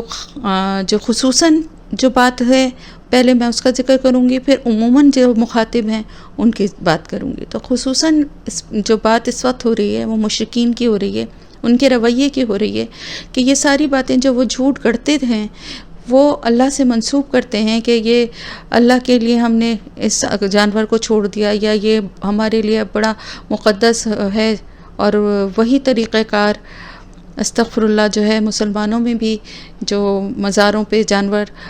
لے جائے جاتے ہیں اور قربان کیے جاتے ہیں، یا وہاں ان مزاروں پر جو ہے ان بزرگوں کے نام پہ جو جانور پالے جاتے ہیں یا چھوڑ دیے جاتے ہیں، یہ سب اسی کی قسم میں آ جائیں گے. تو جب ان سے کسی بھی غلط یا مشرکانہ فعل کے بارے میں کہا جاتا ہے کہ اس کو چھوڑ کے اللہ کی بات سنو، اللہ کے رسول کی طرف آؤ، جو اللہ کا پیغام جو ان کے اوپر نازل ہوا ہے وہ تم لوگوں کو بتا رہے ہیں، ان کی بات مانو، ان کی بات سنو. تو وہ کہتے ہیں کہ نہیں، ہم تو اپنے باپ دادا کو یہی کرتے ہوا پایا تھا ہم نے، اور ہم بھی یہی کریں گے. تو یہ رویہ اور اس عمل سے ان کو بھی منع کیا جا رہا ہے، اور اس عمل سے ہمیں بھی منع کیا جا رہا ہے. کیونکہ آپ کو پتہ ہے نا کہ بہت سارے کام ہمارے معاشرے میں، ہمارے رہنے سہنے کے طریقوں میں ایسے ہیں کہ جو اسلام سے جن کا دور کا بھی واسطہ نہیں ہے، چاہے وہ خوشی کے موقع ہوں، چاہے وہ غم کے موقع ہوں، چاہے وہ رسم و رواج بنا لیے گئے ہوں. مثلاً یہ کہ بڑھنے کے موقع پہ 10واں 20واں سوئم 40واں برسی، اسی طرح شادی کے موقعوں پر غیر ضروری رسمیں، مہندیاں اور اس طرح کی ناچ گانے، اور یہ ہمارا کلچر، ہمارے مذہب ہمیں نہیں سکھاتا. اس کے ساتھ ساتھ بہت سی ایسی چیزیں جو کہ رسم و رواج کا حصہ بن گئی ہیں، شب برات پہ حلوہ بنا کے بانٹنا، یہ باتیں کیونکہ کئی دفعہ ہو چکی ہیں اس لیے میں بہت ڈیٹیل میں نہیں جاؤں گی. صرف یہ بتانا مقصود ہے کہ ہر وہ کام جو اللہ اور اس کے رسول کے بات کے منافی ہوگا، اللہ کے احکامات، اس کے رسول کے عمل کے منافی ہے، وہ کام حرام ہے، وہ کام کرنا جائز نہیں ہے کسی بھی صورت میں. تو ہمارے لیے سب سے بڑی جو عمل کرنے کے لیے جو ہمارے لیے نمونہ اور مثال ہے وہ قرآن اور سنت ہے. تو جب ان سے کہا جاتا تھا تو وہ کہتے تھے ہم نے اپنے باپ دادا کو یہی کرتے ہوئے پایا ہے، تو کیسے چھوڑ دیں؟ کہ ہمارے باپ دادا جو ہیں وہ کیا بیوقوف تھے جو یہ سب کچھ کرتے تھے؟ اسی طرح ہم مسلمانوں کے ہاں بھی بہت ساری چیزوں کو اس طرح سے وہ جڑیں پکڑ چکی ہیں کہ جب کسی کو آپ بتانے لگیں، سمجھانے لگیں، روکنا چاہیں تو وہ کہتے ہیں کیوں؟ کہ آپ کے خیال میں ہمارے باپ دادا کو اتنی عقل نہیں تھی، یا وہ دین کے بارے میں نہیں جانتے تھے؟ وہ تو بہت نمازی تھے، ہمارے دادا یوں تھے، ہماری دادی یوں تھیں، تہجد گزار تھے، عبادت گزار تھے. یقیناً ہوں گے، لیکن یہ کام وہ غلط کرتے تھے اگر وہ کرتے تھے تو، اور اگر انہوں نے آپ کو سکھایا تو بھی غلط سکھایا. اللہ تعالیٰ فرما رہا ہے اولو کان آباؤہم لا یعلمون شیئا ولا یہتدون، کیا بھلا ان کے باپ دادا جو تھے وہ کچھ بھی نہ جانتے ہوں اور وہ ہدایت پر نہ ہوں، کیا پھر بھی انہی کی پیروی کریں گے؟ تو اس سے ہمیں کیا پتہ چلتا ہے کہ ہم جو بھی زندگی میں جو کچھ بھی کام کر رہے ہیں، جو بھی ہمارے زندگی میں ہمارے رسم و رواج شامل ہو گئے ہیں، ہمارے زندگی گزارنے کے طریقے ہیں، ہمارے جینے مرنے کے جو طریقے ہم نے بنا لیے ہیں اس موقع پہ، جو ہماری رسمیں ہیں، یا اور مختلف ہم نے اپنی مرضی سے من گھڑت جو تہوار یا کوئی اس طرح کی باتیں، کسی پیر فقیر کے آستانے پہ جانا یا وہاں جانوروں کو نظر کرنا، منت ماننا ان لوگوں کی، ان بزرگوں کے نام کی، تو یہ ساری چیزیں اسی میں آ جائیں گی کہ اگر بے شک کسی کے گھر میں اس کے بزرگ ایسا کرتے بھی رہے ہیں تو بھی دین کا شعور آنے کے بعد جب اس کو پتہ چل جائے، ہو سکتا ہے وہ خود بھی کرتا رہا ہو، جب تک نہیں پتہ تھا، جب تک نہیں شعور ہے، اور وہ حالانکہ ایسا ہونا نہیں چاہیے کیونکہ قرآن ہر گھر میں موجود ہے، لیکن پھر وہی بات میں کہوں گی کہ قرآن کا موجود ہونا اور اس کی تلاوت کرنا ایک بالکل مختلف چیز ہے، اور اس کو سمجھنا اور پڑھنا اور اس کو سمجھنا، اس کے مفہوم کو، اور اللہ تعالیٰ اس میں کیا ہم سے کہہ رہا ہے، کیا فرما رہا ہے، کیا اس کے احکامات ہیں، کس طرح اپنی زندگی گزارنی ہے، اس چیز کو سمجھنا ایک بالکل دوسری چیز ہے۔ تو اگر کسی کو پہلے نہیں بھی شعور تھا تو جیسے جیسے اس کو دین کا شعور آتا جائے، اسے پتہ چلتا جائے کہ اللہ اور اس کے رسول کی اطاعت اسی میں ہے کہ ہم ان طریقوں پہ چلیں، ان کاموں کو کریں جو اللہ نے بتائے ہیں اور جو رسول نے اپنی زندگی میں کر کے دکھائے ہیں۔ اس کے علاوہ کوئی بھی کام جو ہے وہ نیکی نہیں ہے، بلکہ وہ ہمارے لیے گناہ ہے۔ تو جب یہ بات سمجھ میں آ جائے تو پھر اگر باپ دادا بھی کوئی کام کرتے آ رہے تھے تو وہ کام چھوڑ دیتا ہے انسان۔ تو یہاں پر اللہ تعالیٰ اسی لیے اتنی حیرت کا جو ہے نا کہ کیا بھلا، اس کا مطلب یہ ہے کہ مطلب یہ جانتے بوجھتے بھی کہ وہ غلط ہیں باپ دادا، اور وہ ہدایت پر نہیں تھے، آپ کو ہدایت مل رہی ہے، آپ اس لیے ایکسیپٹ نہیں کریں گے کہ ہمارے باپ دادا نے یہ کام کیے ہیں۔ تو آپ یہ بات سمجھ لیں کہ اگر خدا نہ خواستہ کسی کے بزرگوں نے کوئی ایسی رسم یا کوئی ایسا طریقہ، مثلا بہت سارے کچھ لوگوں نے مجھ سے اس طرح کی بھی، میں ابوظہبی میں بھی جب پڑھاتی تھی تو کچھ لوگ مجھ سے اس طرح کے سوالات کرتے تھے جب اس طرح کی آیات آتی تھی کہ ہم کو اب یہ بات سمجھ میں آ گئی ہے، ہم قرآن پڑھتے ہیں، ہمیں شعور آ گیا، لیکن ہم اپنے گھر کے ماحول کی وجہ سے مجبور ہیں، یعنی ہماری ساس کا اتنا ہولڈ ہے، یا ہماری سسرال میں ہماری نہیں چلتی، ہمارے شوہر جو ہیں وہ نہیں مانتے۔ ایک ابھی یہیں کراچی کی بات ہے، میں قرآن کی کلاس میں میرے ساتھ شروع میں کچھ عرصے وہ رہی ہیں، تو وہ مجھ سے یہ کہتی تھی کہ میرے ہسبینڈ جو ہیں حالانکہ ویسے بہت دین پہ چلنے والے ہیں اور بہت یعنی غیر شرعی باتوں سے بچنے کی کوشش کرتے ہیں، لیکن شب برات پہ حلوہ بانٹنا اور اسی طرح اور مختلف جو یہ دن ہوتے ہیں نا، جیسے 10 محرم کو یا اس پہ جو کچھ کیا نظر نیاز کی جاتی ہے، اس پہ کسی کی بات نہیں سنتے، میری بھی نہیں سنتے۔ اگر میں کہنے کی کوشش کروں تو بہت گھر میں جھگڑا ہو جاتا ہے اور وہ بہت ناراض ہو جاتے ہیں، اس لیے مجبوراً مجھے بنانا پڑتا ہے اور بانٹنا پڑتا ہے، کیونکہ میری ساس جو ہیں وہ اس طرح سے ہی کیا کرتی تھیں، تو اب میرے ہسبینڈ جو ہیں وہ وہی سارے کام مجھ سے کرواتے ہیں، اور میں اب مجھے شعور آ گیا ہے لیکن میں کر نہیں پاتی۔ تو دیکھیں بعض دفعہ ایسا بھی ہوتا ہے کہ انسان مجبور ہو جاتا ہے کسی جگہ، اگر کسی کے گھر میں اس کی ابھی وہ پوزیشن نہیں ہے، دیکھیں ایک وقت لگتا ہے انسان کو، ایک عورت کو اس گھر میں کسی ڈیسیجن ہولڈنگ یا ڈیسیجن میکنگ اسٹیٹ پر آتے آتے بہت ٹائم لگتا ہے، اور پھر بھی بہت ساری عورتوں کو تو شاید ساری زندگی میں بھی یہ موقع نہیں ملتا کہ ان کی کوئی بات سنی جائے یا ان کی کوئی بات چلے،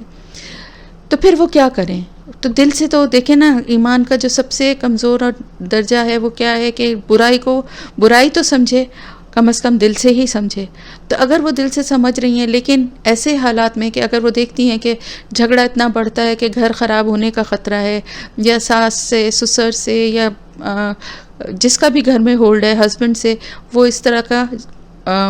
ایک جھگڑا مول نہیں لے سکتی، اس پوزیشن میں نہیں ہے، کوئی بھی عورت نہیں ہوتی اپنا گھر خراب نہیں کرنا چاہتی، اور بات اتنی خراب ہوتی ہے، اتنی بدمزی،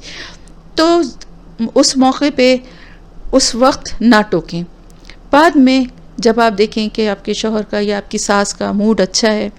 تو ان کو سمجھانے کی کوشش کریں، اگر وہ آپ کی بات سمجھ لیں، اور اس کے ساتھ ساتھ ان پہ تو آپ کا اختیار نہیں ہے کیونکہ آپ کی ان کے سامنے وہ پوزیشن نہیں ہے، لیکن آپ کے بچوں کے سامنے آپ کی پوزیشن ایک آئیڈیل کی ہے۔ ماں جو ہے اپنے بچوں کا آئیڈیل ہوتی ہے، ماں جو کچھ کرتی ہے، جو کچھ بتاتی ہے، بچے بڑے اور سے سنتے ہیں ایک خاص عمر تک، یعنی جب تک کہ وہ اپنے آپ کو بہت عقل مند اور بڑا نہیں سمجھنے لگتے، اس وقت تک ہر چیز کے لیے ماں کی بات کو ہی وہ سنتے ہیں۔ تو یہ آپ کے پاس ایک بہت اچھا اللہ کی طرف سے دیا گیا موقع ہے کہ آپ اپنی اصلاح کرتے کے ساتھ ساتھ اپنے بچوں کو صحیح اور غلط کا شعور دیجیے. ان کو بتائیے کہ یہ سارے کام جو ہیں یہ اللہ کے اور اللہ کے رسول کی سنت کے خلاف ہیں اور یہ نہیں کرنے چاہیے. اور ان کو اس چیز کے لیے تیار کریے کہ ایک وقت ظاہر ہے انسان کے لائف سائیکل ہے، ایک وقت ایسا بھی آتا ہے کہ ہم کمزور اور بوڑھے ہو کے ایک سائڈ پہ ہو جاتے ہیں اور پھر بچوں کا ہولڈ ہوتا ہے. تو اگر بچوں کو آپ نے صحیح تربیت کی ہے تو وہ اس پہ عمل کرنے والے بنیں گے. تو اگر کسی کے گھر میں ایسا ہو رہا ہے کہ اس کے گھر میں بزرگ جو ہیں وہ ان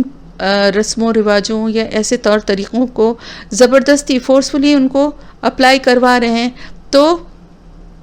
ان کو ان کے حال پہ چھوڑ دے. اگر ان کو نہیں منع کر سکتے کوشش جاری رکھے جہاں کہیں بھی موقع ملے، لیکن ان کو چھوڑ دے. اور اگر وہ اس دنیا سے چلے گئے ہیں، ان کے بنائے ہوئے صرف وہ اصول رہ گئے ہیں، تو پھر اس صورت میں آپ کو کیا کرنا ہے؟ اپنی اصلاح کرنی ہے اور فوراً ان فضول رسموں کو، ان غلط باتوں کو جو اللہ اور اس کے رسول کے احکامات کے منافی ہیں، ان کو چھوڑ دینا چاہیے. اس سے کیا ہوگا؟ ہم بہت سارے کام ہم اس لیے کرتے ہیں نا کہ ہماری ساس یہ وصیت کر کے گئی تھی کہ میرا 40واں میری برسی ضرور کرنا، میرے مرنے کے بعد بھی شب برات پہ حلوے بنا کے ضرور بانٹنا. تو ہم کیا کریں؟ یہ ان کی وصیت ہے. یہ یاد رکھیں، ایک غلط وصیت پہ عمل کر کے آپ خود بھی گناہ کما رہی ہیں اور ان کو بھی گناہ ہی پہنچا رہی ہیں. اور اگر آپ اپنی اصلاح کر لیں گی تو آپ کے غلط عمل کو نہ کرنے کی وجہ سے ان کے بھی اذیت میں، ان کے بھی جو گناہ ہے اس میں کمی ہوگی. ان کی مغفرت کے لیے دعا کریے کہ ان کو شعور نہیں تھا اللہ اگر انہوں نے یہ بات کہی تھی، لیکن مجھے کیونکہ پتہ ہے تو پھر اس پہ میں عمل نہیں کر رہی ہوں. تو اس سے آپ اپنے لیے بھی، اپنی بھی زندگی اور آخرت کو سنواریں گی اور ان کے لیے بھی صدقہ جاریہ بنیں گی. یا ایھا الذین آمنو، اے ایمان والو، علیکم انفسکم، تم پر تمہاری جانوں کا، لا یضرکم. اچھا، یہ بھی ایک بہت امپورٹنٹ بات آ گئی کہ کوئی گمراہ جو ہے جب گمراہ ہوتا ہے تو وہ آپ کو نقصان نہیں پہنچا سکتا. اگر ہم ہدایت پر ہیں تو کسی کی گمراہی ہمیں نقصان نہیں پہنچا سکتی. یہ آیت کا یہ حصہ جو ہے اس کا بھی ایک غلط مفہوم لے لیا گیا تھا، اور اس دور میں بھی صحابہ کرام میں سے بھی کچھ جو تھے وہ کنفیوز ہو گئے اور انہوں نے اس کا مطلب یہ سمجھا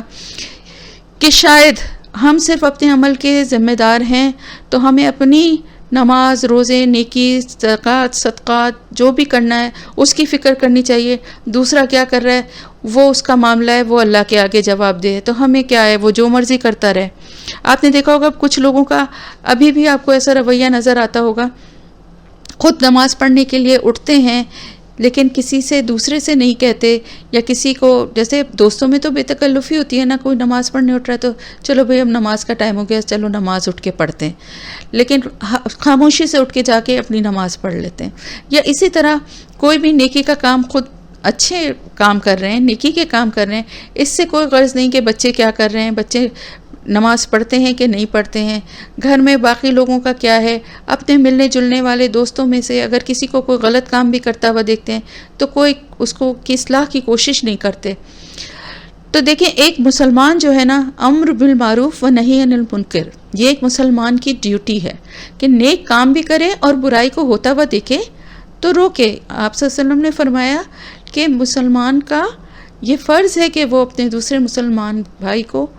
ظالم ہو یا مظلوم، دونوں صورتوں میں اس کی مدد کرے. تو انہوں نے کہا، جنہوں نے سوال کیا تھا انہوں نے کہا تھا ظالم کی مدد کیسے کریں؟ مظلوم کی تو مدد یہ کریں کہ بھئی اس کو ظالم کے شر سے بچائیں گے، تو ظالم کی مدد کیسے کریں؟ ظالم کی مدد اس طرح کی جائے گی کہ اس کو ظلم کرنے سے باز رکھا جائے. ٹھیک ہے، مطلب یہ کہ اگر لوگ یہ سمجھ لیں کہ دعوت دینے کی، تبلیغ کرنے کی کوئی ذمہ داری ہم پر نہیں ہے، ہم پر صرف اپنی ذات کی ذمہ داری ہے اور ہم جو کچھ بھی کرتے ہیں اس کے جواب دہ ہیں، کسی دوسرے کو ہدایت ملتی ہے یا نہیں اس سے ہمیں کوئی غرض نہیں ہونی چاہیے، کیونکہ قرآن یہ کہہ رہا ہے کہ تم پر ذمہ داری صرف اپنی جانوں کی ہے. اگر تم ہدایت پر ہو تو جو گمراہ ہوگا وہ تمہارا کچھ نہیں بگاڑ سکتا. تو بس ہمیں اپنا عمل درست رکھنا چاہیے. تو یہ جب باتیں حضرت ابوبکر صدیق رضی اللہ تعالیٰ عنہ تک پہنچی تو آپ نے باقاعدہ ایک خطبہ دیا اور کہا کہ لوگوں میں دیکھ رہا ہوں کہ تم اس آیت کا مطلب غلط سمجھ رہے ہو.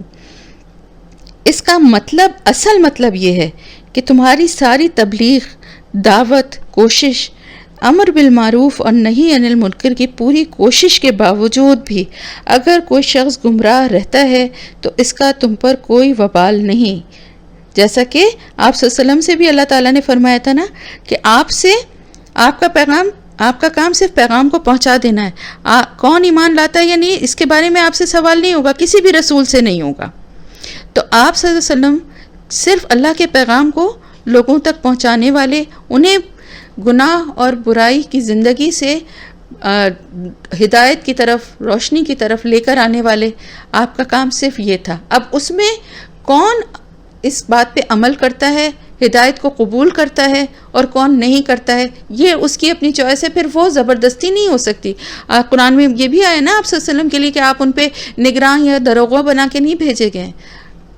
اور یہ بھی کہ آپ صلی اللہ علیہ وسلم سے ایک جگہ کہ آپ اپنی جان کو کوئی روگ ہی نہ لگا لیں کہ یہ لوگ ایمان نہیں لاتے، یعنی آپ صلی اللہ علیہ وسلم اتنے خیر خواہ تھے اور آپ کو اتنی تکلیف ہوتی تھی اپنی امت کو دیکھ کے، اب کہ ان میں سے جو لوگ ایمان نہیں لاتے تھے تو آپ بڑی تکلیف میں ہوتے تھے اور آپ چاہتے تھے کہ سب ایمان لیں۔ ایک نبی کی خیر خواہی یہی ہے، اور ایک مومن کی بھی خیر خواہی یہی ہونی چاہیے کہ دوسرے مسلمان کو، دوسرے مومن کو اگر غلط کام کرتا ہوا دیکھے تو اس کے لیے اخلاص کے ساتھ اس کی اصلاح کی کوشش کرے، اور اس کے باوجود بھی اگر وہ نہیں اس کی بات سنتا تو پھر اب اس کی کوئی ذمہ داری نہیں۔ مثلا ایک مثال دے رہی ہوں کہ کسی کو نماز کے لیے اٹھانا ہے فجر کی، کسی نے کہا آپ سے کہ مجھے فجر کی نماز کے لیے اٹھا دینا، اب آپ نے اس کو اٹھایا، ایک دفعہ اٹھایا، 2 دفعہ اٹھایا، 3 دفعہ اٹھایا، پانی پھینکا کسی کہ اٹھ کے پڑھ لو نماز، اٹھ کے پڑھ لو، لیکن وہ نہیں اٹھا، وقت جا رہا تھا، آپ نے اپنی نماز پڑھ لی صبح اٹھ کے، پھر اس نے کہا کہ اگر وہ نادم ہوا تو وہ تو ایک الگ بات ہے، لیکن اگر اس کی نے جو نماز نہیں پڑھی تو اس کا گناہ آپ پر تو نہیں ہوگا نا، آپ نے تو کوشش کی، آپ کو آپ کی کوشش کا اجر ملے گا، لیکن اگر اس نے اٹھ کے نہیں پڑھی تو پھر وہ اس نے اپنا نقصان کیا ہے۔ یہ ہے اس آیت کا مفہوم کہ آپ کی کوششوں کے باوجود بھی اگر کوئی ہدایت کے راستے پہ نہیں آتا تو اس کا سوال آپ سے نہیں کیا جائے گا۔ آپ کی جتنی ذمہ داری ہے اللہ کے پیغام کو پہنچانے کی، اور جتنی ذمہ داری ہے نیک کام کرنا اور برائی سے لوگوں کو روکنے کی، آپ نے اپنا فرض پورا اگر کر دیا ہے۔ دیکھیں بعض دفعہ لوگوں کو یہ بات اچھی بھی نہیں لگتی کہ آپ ان کو کسی بات پہ روکیں یا ٹوکیں، تو آپ کا انداز ایسا ہونا چاہیے کہ انہیں یہ نہ لگے کہ آپ ان کو کسی بات پہ ان کو ٹوک رہے ہیں، بلکہ باتوں باتوں میں کوئی کسی دوسرے کا ذکر کرتے ہوئے یا کوئی حکمت سے، کوئی ایسی بہت سارے طریقے ہوتے ہیں نصیحت کرنی چاہیے، لیکن پھر بھی کوئی نصیحت قبول نہ کرے تو آپ کی ذمہ داری نہیں ہے۔ الی اللہ مرجعکم جمیعا فینبئکم بما کنتم تعملون، اور اللہ ہی کی طرف تمہیں لوٹنا ہے سب کے سب کو، پھر وہ تمہیں بتا دے گا جو تم عمل کرتے تھے، یعنی اللہ کے پاس سب کچھ ریکارڈ ہو رہا ہے، صرف ایسی زبانی کلامی بات نہیں ہے کہ جو وہاں بتائی جائے گی، بلکہ وہاں اللہ تعالیٰ سب کچھ بیان کرے گا، سب کچھ ہمیں دکھایا جائے گا، بتایا جائے گا، اس کے بعد پھر عمل جو ہیں ان کی جزا اور سزا کا فیصلہ ہوگا۔ تو اس طرح سے اللہ تعالیٰ بڑا منصف ہے، وہ اس طرح سے کسی کو نہیں پکڑے گا، بلکہ جو کچھ بھی عمل کیے جا رہے ہیں وہ سب کچھ اللہ تعالیٰ پہلے بتائے گا، اس کے بعد انسان کو خود ہی احساس ہوگا اس وقت اپنی غلطیوں اور کوتاہیوں کا، اور جب اللہ تعالیٰ بتائے گا تو اس کو اور زیادہ اس چیز کا ہوگا کہ دنیا میں جن چیزوں سے وہ غفلت کرتا رہا تھا۔ یا ایھا الذین آمنوا، اب یہ ایک بہت امپورٹنٹ ایک بات وصیت کے حوالے سے ہے، اس کو ذرا غور سے آپ لوگ سنیے گا۔ یا ایھا الذین آمنوا، اے لوگوں جو ایمان لائے ہو، شہادت بینکم اذا حضر احدکم الموت، جب تم میں سے گواہی ہے تمہارے درمیان جب تم میں سے کسی ایک کے پاس موت حاضر ہو، حضرہ حاضر ہونا، احدکم تم میں سے کسی ایک کو، یعنی تم میں سے کسی ایک کو جب موت کا وقت آئے، ہین الوصیتی، وصیت کے وقت، یعنی جس وقت کسی کی بھی موت کا وقت ہے اور وہ وصیت میں کچھ لکھوانا چاہ رہا ہے یا کرنا چاہ رہا ہے وصیت۔ آپ کو معلوم ہے نا سورہ نساء میں ہم پڑھ چکے ہیں کہ صرف 1/3 جو آپ کا مال ہے اس کے لیے وصیت کی جا سکتی ہے، باقی اللہ تعالیٰ کی طرف سے وراثت کے قوانین کے نازل ہونے کے بعد پورے مال کی وصیت کا کوئی جواز نہیں بنتا. وہ ورثہ کو اسی طرح تقسیم ہوگا جس طرح سے کہ اللہ تعالیٰ نے ان کی تقسیم بتا دی ہے. ٹھیک ہے. ہاں 1/3 مال آپ کا اختیار ہے، وہ کوئی بھی شخص دے سکتا ہے، کسی فلاحی کام میں دے سکتا ہے، کسی صدقہ جاریہ کے کام میں دے سکتا ہے، کسی رشتہ دار کو دے سکتا ہے. اور یہ بات بھی یاد رکھیے کہ یہ 1/3 جو ہے نا، آپ ان کو نہیں دے سکتے جو کہ آپ کے حقیقی وارث ہیں. کون ہے حقیقی وارث؟ ایک مرد کے وارث، اس کی بیوی، اس کے ماں باپ اور اس کی اولاد. تو وہ 1/3 مال ان ورثہ میں سے آپ کسی کے نام نہیں کر سکتے، کیونکہ وہ آلریڈی ان کا حصہ اللہ نے مقرر کر دیا ہے. تو یہ آپ ان کو دے سکتے ہیں کہ اگر کوئی آپ کا غریب رشتہ دار ہے، فرض کریں آپ کا کوئی بھائی ہے جو بڑا ضرورت مند ہے اور آپ کو لگتا ہے کہ اس کو مدد کی ضرورت ہے، یا کوئی اور رشتہ دار ہے، یا آپ کا دوست ہے، یا کوئی ایسا جس کی آپ مدد کرنا چاہتے ہیں اور آپ کو ایسا لگتا ہے کہ اس کو مدد کی ضرورت ہے لیکن اس کا حصہ نہیں وراثت میں ہے، تو آپ اس کو دے سکتے ہیں. یا اسی طرح صدقہ جاریہ کے کسی کام میں اپنے لیے کوئی لگانا چاہیں، یا کوئی بھی آپ کو اختیار ہے اس پیسے کے اوپر، اس مال یا اس چیز پہ، جائیداد پہ، اپنے 1/3 پہ. تو اگر اس کو آپ وصیت کرنا چاہتے ہیں تو پھر اس کے لیے کچھ شرائط ہیں کہ گواہ بنا لیا جائے. 2 ذوی عدل والے معتبر دیندار 2 لوگ ہوں گے جن کو کہ گواہ بنایا جائے گا. منکم، تم میں سے، یعنی تمہاری فیملی میں سے. او آخرانی، یا دوسرے. من غیرکم، تمہارے علاوہ. یعنی پہلے افضلیت یا جو پرائرٹی یا فوقیت جو ہے نا، وہ ان کو دی جائے گی جو اس کے اپنے گھر میں سے، اپنے رشتہ داروں میں سے قریبی لوگ جو ہیں ان میں سے کوئی 2 معتبر لوگوں کو وہ گواہ بنا لے. لیکن اگر وہ ناموجود ہوں تو پھر 2 دوسرے لوگوں کو بھی بنایا جا سکتا ہے. اور اس کے بارے میں بھی 2 باتیں آئی ہیں کہ کسی اہل کتاب کو بھی، مثلا آپ کسی ایسے ملک میں ہیں جہاں آپ کے آس پاس آپ کے خاندان والے بھی نہیں ہیں اور آپ کے پاس کوئی آس پاس کوئی ایسی مسلم بھی کمیونٹی نہیں ہے اور غیر مسلم اہل کتاب رہتے ہیں آس پاس جن سے آپ کے تعلقات ہیں، ان میں سے بھی 2 معتبر لوگوں کو آپ گواہ بنا سکتے ہیں. اور دوسرا مطلب یہ آخرانی سے یہ بھی ہے، آخرانی من غیرکم، دوسرے اس کے علاوہ جو ہیں وہ بھی ہو سکتے ہیں جو آپ کی فیملی کے علاوہ ہوں، تو مسلمان لیکن آپ کی فیملی کے نہ ہوں، باہر کے ہوں، جان پہچان کے ہوں، وہ لوگ بھی. لیکن بنیادی شرط یہ کہ 2 عدل والے معتبر شخص جو ہیں وہ گواہ بنا لیے جائیں. ٹھیک ہے. ان انتم ضربتم فی الارض، اور اگر سفر کر رہے ہو تم زمین میں، فاصابتکم مصیبت الموت، اور آ جائے آ پہنچے تمہیں موت کی مصیبت، یعنی کوئی سفر میں ہے اور سفر کے دوران خدا نخواستہ کوئی ایکسیڈنٹ ہو گیا یا کوئی ایسی بیماری ہو گئی یا کوئی بھی ایسی بات ہو گئی کہ جس کی وجہ سے اب اس شخص کو یہ اندازہ ہو رہا ہے کہ اس کے پاس زیادہ ٹائم نہیں ہے اور موت اس کو قریب نظر آنے لگی ہے. دیکھیں یہ مہلت بھی اللہ تعالیٰ کسی کو ہی دیتا ہے، یہ بھی اللہ کا فیصلہ اور اللہ کی حکمت ہے کہ وہ کس کو یہ موقع دیتا ہے. بہت سارے لوگ تو ایسے ہوتے ہیں کہ جنہیں پتہ بھی نہیں چلتا، گھر سے نکلتے ہیں اور ختم ہو جاتے ہیں، یا رات کو سوتے ہیں صبح نہیں اٹھتے، تو انہیں یہ موقع بھی نہیں ملتا. لیکن اگر کسی کو یہ موقع ملا ہے اور وہ سفر میں، اب وہ سفر کوئی سا بھی ہو سکتا ہے، حج اور عمرے کا سفر بھی ہو سکتا ہے، تجارت کا سفر بھی ہو سکتا ہے، کسی رشتہ دار سے ملنے جانے کا بھی سفر ہو سکتا ہے، کوئی بھی مطلب آپ گھر سے نکلے ہیں کسی شادی میں جانے کے لیے کہ کوئی بھی مقصد ہے، اب آپ کے پاس مال و اسباب ہے، زیور بھی ہے، چیزیں ہیں، جو کچھ بھی ہے آپ کے پاس، اب آپ کو سب سے پہلے تو یہی فکر ہوگی نا کہ یہ کس طرح سے آپ کے ورثہ تک پہنچے. کیونکہ آپ کو پتہ ہے ہمارے پاس جو کچھ بھی ہے نا، یہ مال و اسباب، کپڑے لتے، زیور، جیولری، گھر، یہ جب تک ہم زندہ ہیں بے شک ہمارا ہے، لیکن یہ ہمارے پاس امانت ہے ہمارے وارثین کی. ہمارے بعد جو اس مال کے حقدار ہوں گے ان کے امانت کے طور پہ یہ ہمارے پاس ہے. اسی لیے آپ صلی اللہ علیہ وسلم نے اس کو ناپسند فرمایا کہ جب اپنی موت کا وقت قریب نظر آئے، یعنی بڑھاپا ہے اور لگ رہا ہے کہ اب میں کتنا جی لوں گی، تو اس وقت اپنے مال کو جو ہے وہ بھلائی کے کاموں میں یا اپنی پسند کے جس کو دینا چاہے اس کو دے کے زیادہ اپنے مال کو خرچ کرنا شروع کر دے. تو اس چیز کو ناپسند فرمایا کہ یہ ان وارثین کے ساتھ ناانصافی ہے، ان کی حق تلفی ہے، کیونکہ اب اس مال پہ ان کا حق ہونے والا ہے. تو آپ اگر غیر ضروری اپنے مال کو خرچ کر رہے ہیں یا اپنی مرضی سے جس کو دل چاہ رہا ہے بہت زیادہ دے رہے ہیں تو یہ چیز بھی ناپسندیدہ ہے. تو اب آپ اس انسان کی بھی کوشش یہی ہوگی نا کہ جس کا آخری وقت اس کو نظر آ رہا ہے کہ قریب ہے تو وہ چاہے گا کہ یہ چیزیں وارثین تک، میرے گھر والوں تک پہنچ جائیں. تو اب وہ کیا کرے؟ وہی طریقہ ہے کہ دو جو گواہ ہیں ان کو گواہ بنائے، ذمہ دار بنائے، اور ان کو وہ مال ان کے حوالے کرے کہ وہ وہاں جا کر اس کے ورثہ تک یہ مال پہنچا دیں. تحبسونہما من بعد الصلاۃ فیقسمان باللہ. اب کیا کہ وہ وہاں پہنچیں، ان دونوں کو روک لو نماز کے بعد. وہ دونوں قسم کھائیں گے اللہ کی اگر شک ہو تم کو. اب یہ بات یہ ہوئی، ایک دفعہ ایک واقعہ بھی ایسا ہوا کہ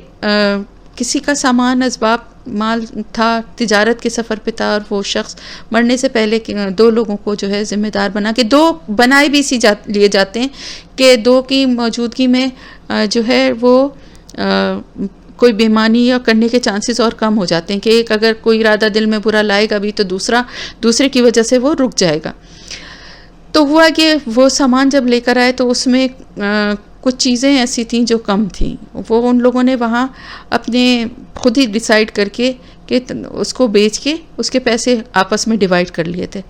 تو وہ چیزیں جب وہاں تک پہنچیں تو آپ کو پتہ ہے نا، دیکھیں اگر کوئی گھر سے نکلتا ہے تو اس کے پاس گھر والوں کو تو پتہ ہوتا ہے نا کہ وہ کیا کیا لے کے جا رہا ہے. اور اگر وہ وہاں پہنچنے سے پہلے ختم ہو گیا، فرض کریں کوئی میاں بیوی ہیں، وہ کسی کی شادی میں شرکت کے لیے کسی دوسرے ملک جا رہے ہیں، عورت کے پاس زیور بھی ہے، تو اب وہ گھر سے نکلی ہے تو پتہ ہوگا نا سب کو کہ یہ سیٹ لے کے جا رہی ہے، اتنی چوڑیاں ہیں، 6 چوڑیاں پہنی ہوئی ہیں، اس سوٹ میں یہ جو سیٹ ہے اس میں کیا کیا چیزیں ہیں، یا اور ساتھ میں چھوٹا موٹا کیا جیولری ہے اس کے پاس، یا جو مرد ہے اس کے پاس کتنے کیش کی شکل میں کیا اماؤنٹ ہے. تو ایک اندازہ تو ہوتا ہے نا. اب اگر یہ وہاں جیسے ان لوگوں کے ساتھ ہوا کہ وہ وہاں پہنچے تو ان ورثہ کو شک ہوا کہ یہ مال پورا جو چیزیں جس طرح کی تھیں یہ ساری کی ساری واپس نہیں کی ہیں. تو اس وقت جو سچویشن ہے اس کے حساب سے اب اس کا جواب قرآن میں دیا جا رہا ہے کہ اگر کبھی ایسی سچویشن ہو تو ان دونوں کو، یعنی ان دونوں گواہوں کو جو مال لے کر آئے ہیں، جو اس ورثہ کی امانت کو لے کر آئے ہیں، ان دونوں کو روک لیا جائے نماز کے بعد. اور بہترین وقت ہے عصر کی نماز کے بعد، کیونکہ سارے دن کے کام ختم ہونے کے بعد عصر کی نماز میں سب سے زیادہ شرکت ہوتی تھی مسلمانوں کی، سب جمع ہوا کرتے تھے. تو وہ وقت ایسا ہے کہ وہاں اکثریت ہوگی لوگوں کی. اب وہاں پر وہ دونوں قسم کھائیں گے اللہ کی اگر شک ہو تم کو، یعنی اگر تمہیں شک ہے تو ہم اس کی کوئی قیمت نہیں مول لی، ہم نے اس کے بدلے میں ہم نے اس کو نہیں بیچا کسی چیز کے عوض. اللہ کی قسم کھا کے وہ کہیں گے، خواہ ہم کوئی رشتہ دار ہی کیوں نہ ہو، اگرچہ قریبی کوئی رشتہ دار بھی کیوں نہ ہو، لیکن ہم نے اس کو کسی قیمت پر نہیں بیچا جو کچھ بھی ہمیں مال دیا گیا تھا. ولا نکتم شہادہ، اور نہ ہم چھپاتے ہیں اس گواہی کو اللہ کی، بے شک ہم اس وقت البتہ گناہ گاروں میں سے ہیں. یعنی اگر ہم ایسا کریں تو ہم گناہ گاروں میں سے ہوں گے. ہم کو جو گواہی یا جو امانت ہمارے پاس تھی ہم نے اس کو ویسے ہی آپ کے حوالے کیا ہے، اس میں ہم نے کوئی چیز بیچی نہیں، کوئی معاوضہ نہیں ہے، کوئی چیز کو ہم نے رکھا نہیں ہے، اور اللہ کی گواہی جو ہے اس کو ہم نے چھپایا نہیں ہے، ایز اٹ از آپ کے حوالے کیا ہے. یہ اللہ کی قسم کھا کے وہ کہیں گے. اور اگر ایسا نہیں ہے تو ہم گناہ گاروں میں سے ہوں. اب کیا ہوگا؟ فَإِن، اب جو جن کا مال ہے ان کو پھر بھی ان کو نہیں تسلی ہو رہی. فَإِن أُسِرَ عَلَىٰ أَنَّهُمَا، اب اگر خبر ہو جائے کہ وہ دونوں استحقا، حقدار ہوئے ہیں اسمن گناہ کے، فآخرانی یقومانی مقامہما، تو پھر 2 دوسرے لوگ کھڑے ہو جائیں گے ان کی جگہ. یعنی اگر ان کی قسم کھانے کے باوجود، یہ قسم ان سے اس لیے قسم لی جائے گی کہ اگر انہوں نے کچھ کیا ہے تو وہ بتا دیں، لیکن اگر وہ بتانے کے بجائے یہ قسم کھا لیتے ہیں، لیکن جو ورثہ ہیں وہ کہتے ہیں کہ یہ جو ان کی گواہی ہے یا جو یہ لائے ہیں امانت یہ پوری نہیں ہے، تو پھر کیا ہوگا؟ یہ دونوں حقدار ہو جائیں گے گناہ کے، اور پھر دو دوسرے لوگ ان کی جگہ کھڑے ہوں گے، ان لوگوں میں سے جن کا حق ثابت ہوا ہے، یعنی جو میت کے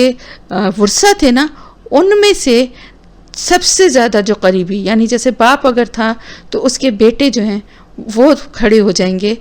ان کی جگہ، اور وہ دونوں کھڑے ہو کر، یعنی یہ دو قسم کھا کے ہٹیں گے تو وہ دو آ کے قسم کھائیں گے اس میت کے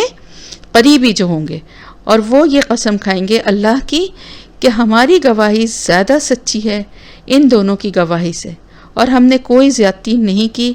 اگر ایسا کریں بے شک ہم اس صورت میں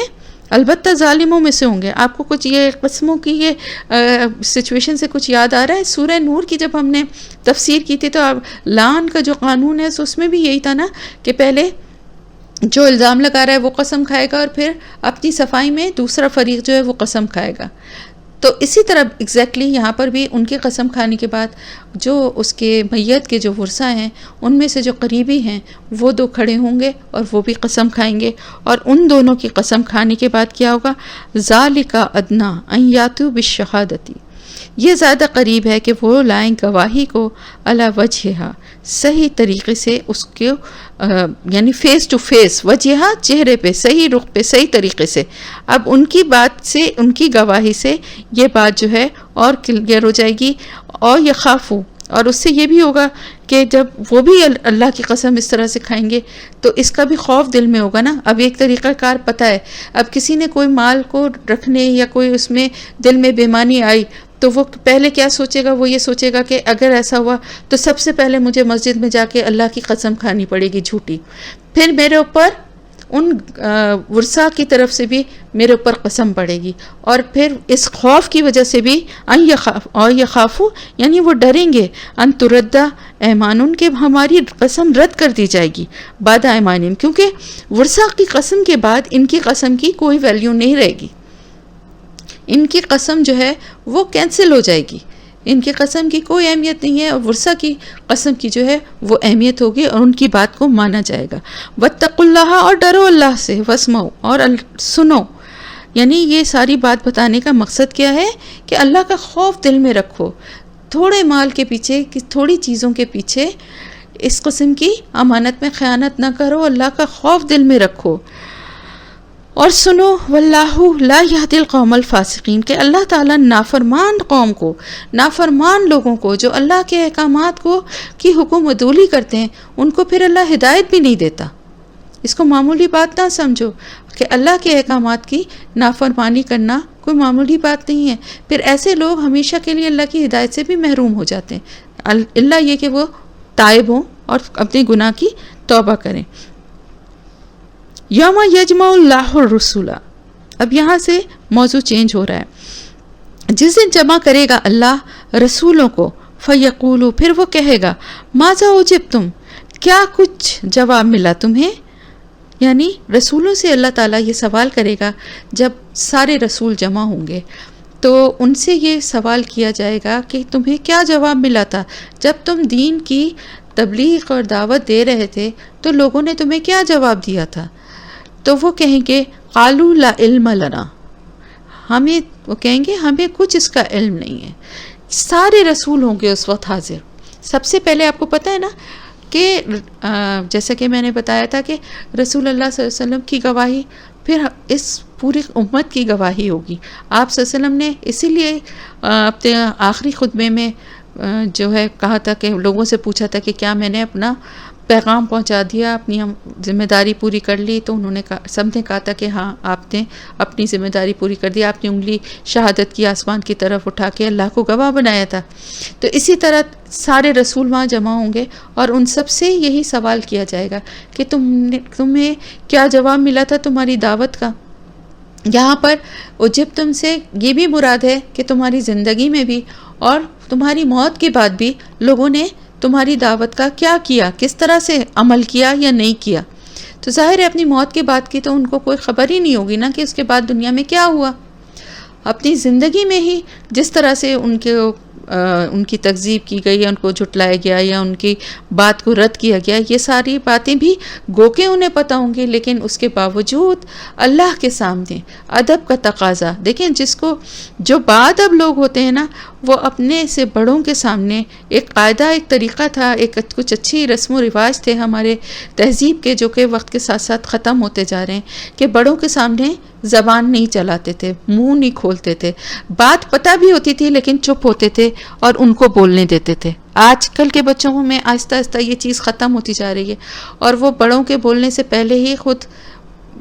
جواب اور سوال شروع کر دیتے ہیں، اور ابھی آپ کی بات آدھی ہی ہوتی ہے تو کہتے ہیں کہ جی یہ نہیں، اس طرح نہیں تھا، یہ تو اس طرح تھا۔ لیکن قرآن ہمیں کیا بتا رہا ہے؟ ادب کا تقاضا، کہ خاموش رہ کے وہ کہیں گے اللہ ہم کچھ نہیں جانتے، کیونکہ اپنے بات کا تو ہم نہیں جانتے، لیکن اپنی زندگی میں بھی اللہ تعالیٰ کس حوالے سے پوچھ رہا ہے، کیا سوال کر رہا ہے، اس کا کیا جواب ہونا چاہیے، کسی بندے کی مجال نہیں، خواہ وہ رسول ہو، کہ وہ اللہ سے اس طرح اس کو جواب دے سکے۔ تو وہ کہیں گے ہم نہیں جانتے، ہمیں کچھ اس کا علم نہیں ہے، بے شک تو ہی علام الغیوب، غیب کی ساری باتوں کو جاننے والا تو ہے، تیرے علم میں سب کچھ ہے، تو اس سے بڑا تو کوئی ہے ہی نہیں جو سب کچھ جانتا ہے، ہمارا علم تو بڑا محدود ہے، ہم کچھ نہیں جانتے۔ اس قال اللہ یا عیسیٰ ابن مریم، اب اس کے بعد حضرت عیسیٰ علیہ السلام، باقی پیغمبروں کی یہاں بات نہیں، حضرت عیسیٰ علیہ السلام کی بات ہو رہی کہ ان سے اللہ تعالیٰ پوچھے گا کہ اے عیسیٰ ابن مریم، یاد کرو میری نعمت جو تم پر اور تیری والدہ پہ تھی۔ اب کیا کیا نعمتیں اللہ کی تھیں، ان کا ایک چھوٹا سا دماغ میں آپ ویژولائز کریں، بڑی بڑی باتیں یاد کریں۔ سب سے پہلی نعمت کیا تھی کہ حضرت مریم علیہ السلام کی پیدائش کے وقت ہی ان کو شیطان نے حضرت عیسیٰ ان کو ٹھوکر نہیں ماری تھی، ان کی ماں نے یہ دعا کی تھی نا کہ پیدائش کے وقت بچے کو شیطان ایک ٹھوکر مارتا ہے۔ پھر ان کو اللہ تعالیٰ نے ان کے اوپر اتنی بڑی ان کے اوپر نعمت تھی، اتنا بڑا اللہ کا کرم تھا کہ ان کو اللہ کے لیے خانقاہ میں ایک عبادت گاہ میں رہنے کا شرف ملا، جو کہ کسی عورت کو ان کے علاوہ آج تک دنیا میں نہیں ملا، جہاں رہ کے اللہ تعالیٰ کی دین اور اس کی انہوں نے تعلیم بھی حاصل کی، اور وہاں پر رہتے ہوئے اللہ کی طرف سے فرشتوں کے ذریعے اللہ تعالیٰ جو ہے ان کے لیے پھل اور میوے بے موسم کے ان کے لیے بھجواتا تھا۔ پھر اس کے بعد اللہ تعالیٰ نے ان کو چن لیا، چنی ہوئی تو وہ تھیں ظاہر ہے، لیکن پھر وہ وقت آ گیا جب اپنی روح القدس یعنی حضرت جبرائیل علیہ السلام کے ذریعے ان کے اندر روح پھونکی گئی، اور پھر ان کی پیدائش، حضرت عیسیٰ علیہ السلام کی پیدائش کے وقت بھی حضرت مریم علیہ السلام کی مدد کی گئی کہ وہ پیدائش کے لیے جب وہ ویرانے میں چلی گئیں تو وہاں کھجور کے درختوں کے خوشے ان کے اوپر جھک کر آئے، جس سے توڑ کے انہوں نے کھجوریں کھائیں اور پانی پیا۔ تو یہ ساری جو نعمتیں اور عنایتیں اللہ کی تھیں، اس کے علاوہ جب وہ واپس حضرت عیسیٰ علیہ السلام کو لے کر آئیں تو ان کی قوم نے ان کے اوپر جو الزام لگا دیا تھا بدکاری کا، تو اس کے لیے حضرت عیسیٰ علیہ السلام کی زبان سے ان کی پاک دامنی کی گواہی دلوائی۔ تو یہ سب نعمتیں اللہ تعالیٰ نے حضرت مریم علیہ السلام پر نازل کیں، اور پھر حضرت عیسیٰ علیہ السلام کی مدد بھی روح القدس کے ذریعے کی۔ وہ حضرت عیسیٰ علیہ السلام کو کے اوپر اللہ تعالیٰ یاد دلا رہا ہے اپنی نعمتیں، کہ کس طرح سے انہوں نے لوگوں سے باتیں کی پنگوڑے میں، جھولے میں، یعنی گود کے پیدا ہوئے بچے نے کلیئر بالکل اپنی صاف زبان سے باتیں کی لوگوں سے، لوگوں کو بتایا کہ میں اللہ کا بندہ ہوں اور رسول ہوں، اور یہ ساری باتیں سن کے ہی تو ان کو یقین آیا تھا حضرت مریم کی پاک دامنی کا، اور اس کے بعد پھر کسی نے ان پر یہ الزام نہیں لگایا تھا، یہ تو باتیں پھر بعد میں ساری ہوئی نا۔ اور بڑھاپے میں یعنی ادھیڑ عمر میں جو 30 سے 40 سال کی درمیان کی عمر ہوتی ہے نا، اس کو کہتے ہیں کہلا، تو اس عمر میں یعنی ان کی وہی عمر تھی جو وہ تبلیغ کرتے تھے، اس کے لیے جو بولتے تھے، اور بہت ہی فصیح البیان تھے وہ، ان کو اللہ تعالیٰ نے بہت عبور دیا تھا، بڑے اچھے سے وہ بیان کرتے تھے۔ وَإِذْ عَلَّمْتُكَ، اور جب سکھایا تم کو، الکتاب والحکمہ، کتاب اور حکمت۔ اب یہاں پر تورات اور انجیل تو کیونکہ موجود ہے نا کتاب کی صورت میں، ان کے نام موجود ہیں، تو پھر اور کس کتاب کی بات ہے؟ تو یہاں پر کتاب سے مراد ہے کتابت، یعنی لکھنا، اور حکمت سے مراد ہے پڑھنا، یعنی یہ بہت بڑے، اس وقت ہر ایک کو لکھنا پڑھنا نہیں آتا تھا، اور اللہ تعالیٰ نے ان کو ایسا یہ دیا تھا وصف کہ ان میں اتنی صلاحیت تھی کہ 12 سال کی عمر میں پوری تورات جو تھی وہ ان کو اس طرح سے یاد تھی کہ بڑے بڑے یہودی علماء جو تھے ان سے جب وہ بات کرتے تھے تو ایسے ریفرنسز اور ایسی حوالوں سے تورات کی بات کرتے تھے کہ وہ بھی چپ رہ جاتے تھے اور آگے سے کچھ بول نہیں سکتے تھے، کیونکہ وہ تو ظاہر ہے اس میں تحریف کر کے، اس کو بدل کے، توڑ موڑ کے اپنی مرضی کے مطابق اس کے احکامات کو، اس کے آیات کو بتاتے تھے نا۔ لیکن جب حضرت عیسیٰ علیہ السلام جو اصل اوریجنل جو تورات کا مضمون اور مفہوم تھا اس کو بیان کرتے تھے، اور اتنی فصاحت تھی اور اتنی ان کی میموری تھی کہ وہ آیتوں کو کوٹ کرتے جاتے تھے، اور اتنے ان کے خطبے جو ہیں انجیل میں بہت زیادہ تر جو ہیں ان کے خطبات ہی ہیں، تو وہ ان کو مخاطب کر کے یہ ساری جو باتیں کیا کرتے تھے، تو یہ اللہ کی طرف سے ان کو عطا کی گئی ایک نعمت تھی۔ اور تورات اور انجیل یہ دونوں کتابیں بھی، یعنی تورات کو بھی وہ اتنی اچھے سے ان کو سمجھتے تھے اور یاد تھی، اور انجیل بھی۔ اور اس کے علاوہ ان کے اور جو معجزات تھے ان کا بھی اللہ تعالیٰ ذکر فرما رہا ہے کہ جب تو بناتا تھا مٹی سے پرندے کی صورت، پھر میرے اذن سے تو اس میں پھونک مارتا تھا تو وہ ہو جاتا تھا پرندہ، اڑنے والا پرندہ، زندہ ہو جاتا تھا، یعنی پھر میرے حکم سے، میرے اذن سے تو مادرزاد اندھے کو شفا دیتا تھا، یعنی وہ تندرست ہو جاتا تھا، دیکھنے لگتا تھا۔ اور اسی طرح کوڑھی کو بھی، یعنی کوڑھ کا مرض اس زمانے میں اتنی میڈیکل میں اس زمانے میں ترقی اور ریسرچ ہو رہی تھی لیکن اس کا کوئی علاج نہیں تھا، تو اس مریض کو بھی ہاتھ پھیر کے اللہ کے حکم سے ٹھیک کر دیتے تھے۔ اور جب مردے کو نکالتے تھے اللہ تعالیٰ فرما رہا ہے میرے اذن کے ساتھ۔ اور وَإِذْ كَفَفْتُ بَنِي إِسْرَائِيلَ، اور جب میں نے روکا بنی اسرائیل کو، ان کا تجھ سے، کس وقت روکا؟ جس وقت کہ وہ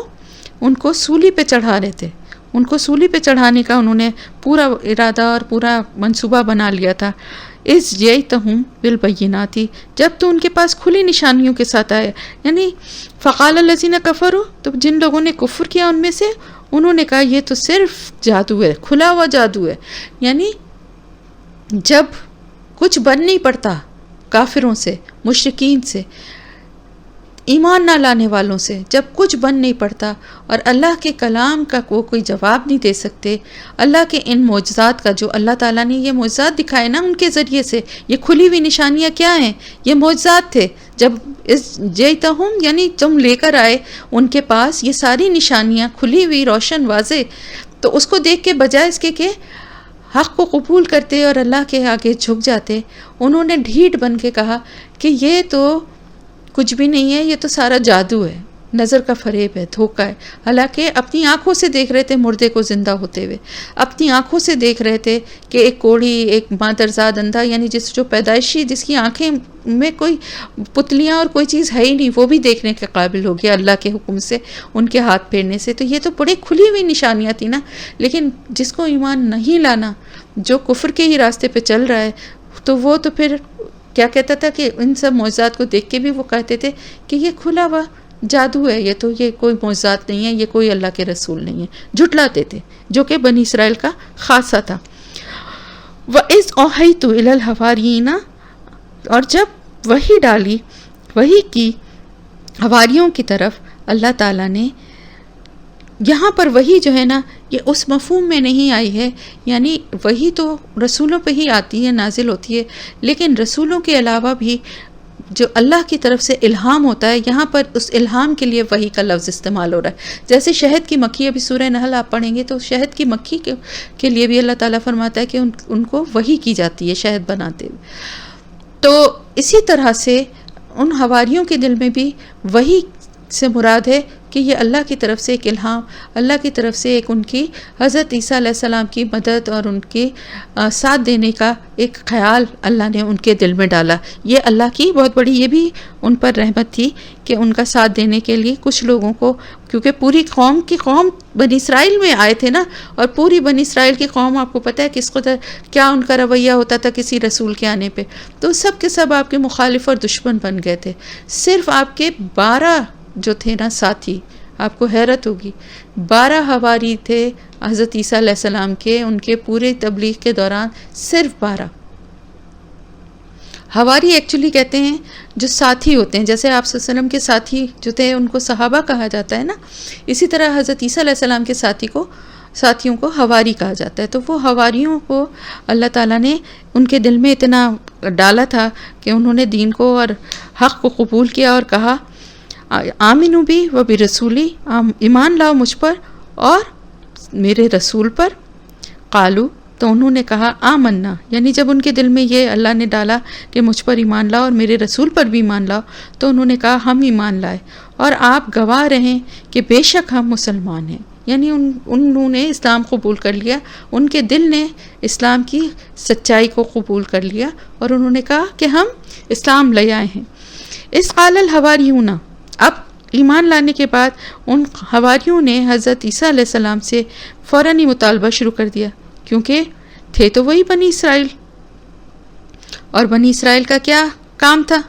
ڈیمانڈز، مطالبے پہ مطالبہ. اپنے اللہ سے یہ کہو، اپنے اللہ سے یہ ہمارے لیے مانگو. موسیٰ ہم اللہ کو دیکھ کے ایمان لائیں گے، اللہ سے بات کر کے لائیں گے، ہمیں آسمان سے لکھی ہوئی کتاب چاہیے. تورات آپ کو پتہ ہے نا،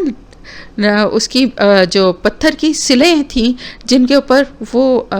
الفاظ جو ہیں کھدے ہوئے تھے، اس شکل میں تورات کا نزول ہوا تھا. یہ بھی ان کی ڈیمانڈ تھی کہ ہمیں کتاب ہی نہیں بلکہ ہمیں اللہ کی طرف سے جو الفاظ ریٹن وہ ہمیں چاہیے. پھر اسی طرح کبھی کوئی مطالبہ، کبھی کھانے کے لیے مطالبہ کہ ہمیں پیاز لہسن چاہیے، دالیں چاہیے، مزے چاہیے. کبھی کوئی کہیں جنگ کا موقع ہے تو پیچھے ہٹ گئے، یہاں تک کہ جب داخل ہوتے وقت کہا تھا کہ ہتتن کہو تو اس وقت بھی ہنتتن یعنی گندم، ہمیں گندم چاہیے، یہ مطالبہ تھا. تو ان کی تو پوری زندگی اسی رویے کی تھی. تو یہ بے شک ایمان تو لے آئے تھے لیکن وہ جو فطرت تھی وہ تو نہیں بدلی تھی. تو انہوں نے بھی ایک مطالبہ کیا کہ اے عیسیٰ ابن مریم، کیا آپ کا رب ایسا کر سکتا ہے کہ ہم پر ایک خوان اتارے آسمان سے؟ خوان کا مطلب ہے کہ آسمان سے ایک ایسا دسترخوان یا ایسا ایک تھال اترے، یعنی آسمانی کھانا کھانا چاہتے ہیں.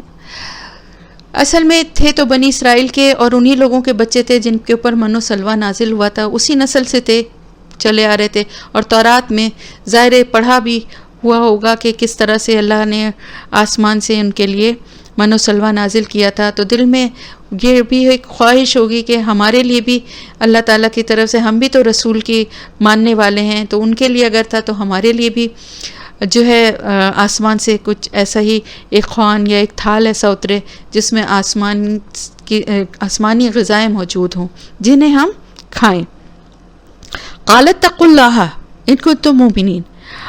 حضرت عیسیٰ علیہ السلام نے کہا اللہ سے ڈرو اگر تم ایمان والے ہو. کس طرح کی بات کر رہے ہو تم؟ وہی بات کر رہے ہو جس سے اللہ نے منع کیا ہے. مطالبے دوبارہ تمہارا رویہ اس طرح کا ہے. آپ دیکھیں نا اس کے برعکس مسلمانوں کا کیا رویہ تھا آپ صلی اللہ علیہ وسلم کے ساتھ. صحابہ کرام اللہ کے کتنے نیک اور پیارے بندے تھے، کتنی مشکل وقت، سختیاں. غزوہ خندق کے موقع پہ پتھر پیٹ پہ باندھے ہوئے تھے، اور جب آپ صلی اللہ علیہ وسلم نے اپنی قمیص اٹھا کے پیٹ دکھایا تو آپ صلی اللہ علیہ وسلم کے پیٹ مبارک پہ 2 پتھر بندھے ہوئے تھے. لیکن انہوں نے کبھی ایسی ڈیمانڈ نہیں کی. کتنی سختیاں جھیلیں، کتنے مشکل حالات دیکھے، حضور صلی اللہ علیہ وسلم پہ جان نثار کرنے کے لیے آگے آگے رہے. ہمیشہ کبھی یہ نہیں کہا کہ آپ جائیں اور آپ اور آپ کا رب لڑے، بلکہ ہمیشہ کہا کہ ہم آپ سے پہلے اپنی جان دے دیں گے آپ کے لیے. اور ہمیشہ کوئی لالچ، کوئی ایسا مطالبہ ہمیں نہیں نظر آتا جو صحابہ کرام نے کبھی بھی آپ صلی اللہ علیہ وسلم سے کسی طرح کی چیز کا مطالبہ کیا ہو کہ زرخیزی ہو، خوشحالی ہو، فراوانی ہو، یہاں سے رزق ملے، وہاں سے رزق ملے. تو دیکھیں آسمان سے رزق تو سب کے لیے ہی اللہ تعالیٰ اتار رہا ہے نا. بارش نازل ہوتی ہے اللہ کے حکم سے، سورج کی روشنی ہوتی ہے، فصلیں بیج بوئے جاتے ہیں تو اگتے ہیں، اسی بارش کے پانی اور سورج کی روشنی، یہ سب آسمان سے ہی تو سب کچھ ہو رہا ہے اگر سمجھا جائے تو. لیکن وہ جو فطرت تھی وہ نہیں بدلی. تو انہوں نے حضرت عیسیٰ علیہ السلام نے کہا کہ ڈرو اللہ سے اگر تم ایمان لانے والے ہو. قالوا نرید، انہوں نے کہا کہ ہم تو چاہتے ہیں کہ ہم کھائیں اس میں سے تاکہ ہمارے دل مطمئن ہو جائیں، یعنی ہمارے دل میں اور زیادہ ایمان ہمارا پکا ہو جائے، اور ہم آسمان سے اتری ہوئی اللہ کی طرف سے ہمارے لیے جو کچھ بھی آئے گا اس کو کھانے کے بعد اور ہمارے دلوں کو اطمینان بھی ہو جائے، اور ہم جان لیں کہ آپ سچ کہہ رہے ہیں. یعنی ابھی بھی اور یقین کے لیے معجزوں کی اور مزید بھی ضرورت تھی کہ ہم اس کے بعد ہمیں اور بھی پکا یقین ہو جائے کہ آپ سچ کہہ رہے ہیں اور ہم گواہوں میں سے ہو جائیں. یعنی جب ہم سے پوچھا جائے، کوئی پوچھے تو ہم اس کو یہ بتا سکیں کہ بھائی بالکل سچے ہیں، اللہ پہ ایمان ہے اور یہ اللہ کے سچے رسول ہیں ہمارا، اور ان کے کہنے سے اللہ تعالیٰ نے آسمان سے خوان تک اتارا ہے، تو ہم اس کی گواہ بن جائیں. اور مائدہ جو ہے نا وہ دسترخوان کو یا خوان کو کہتے ہیں. اس کا سورہ مائدہ کا نام بھی المائدہ اسی وجہ سے پڑا ہے. اب آگے پھر کیا ہوا ہے یہ انشاءاللہ آگے کی تفسیر میں ہم پڑھیں گے.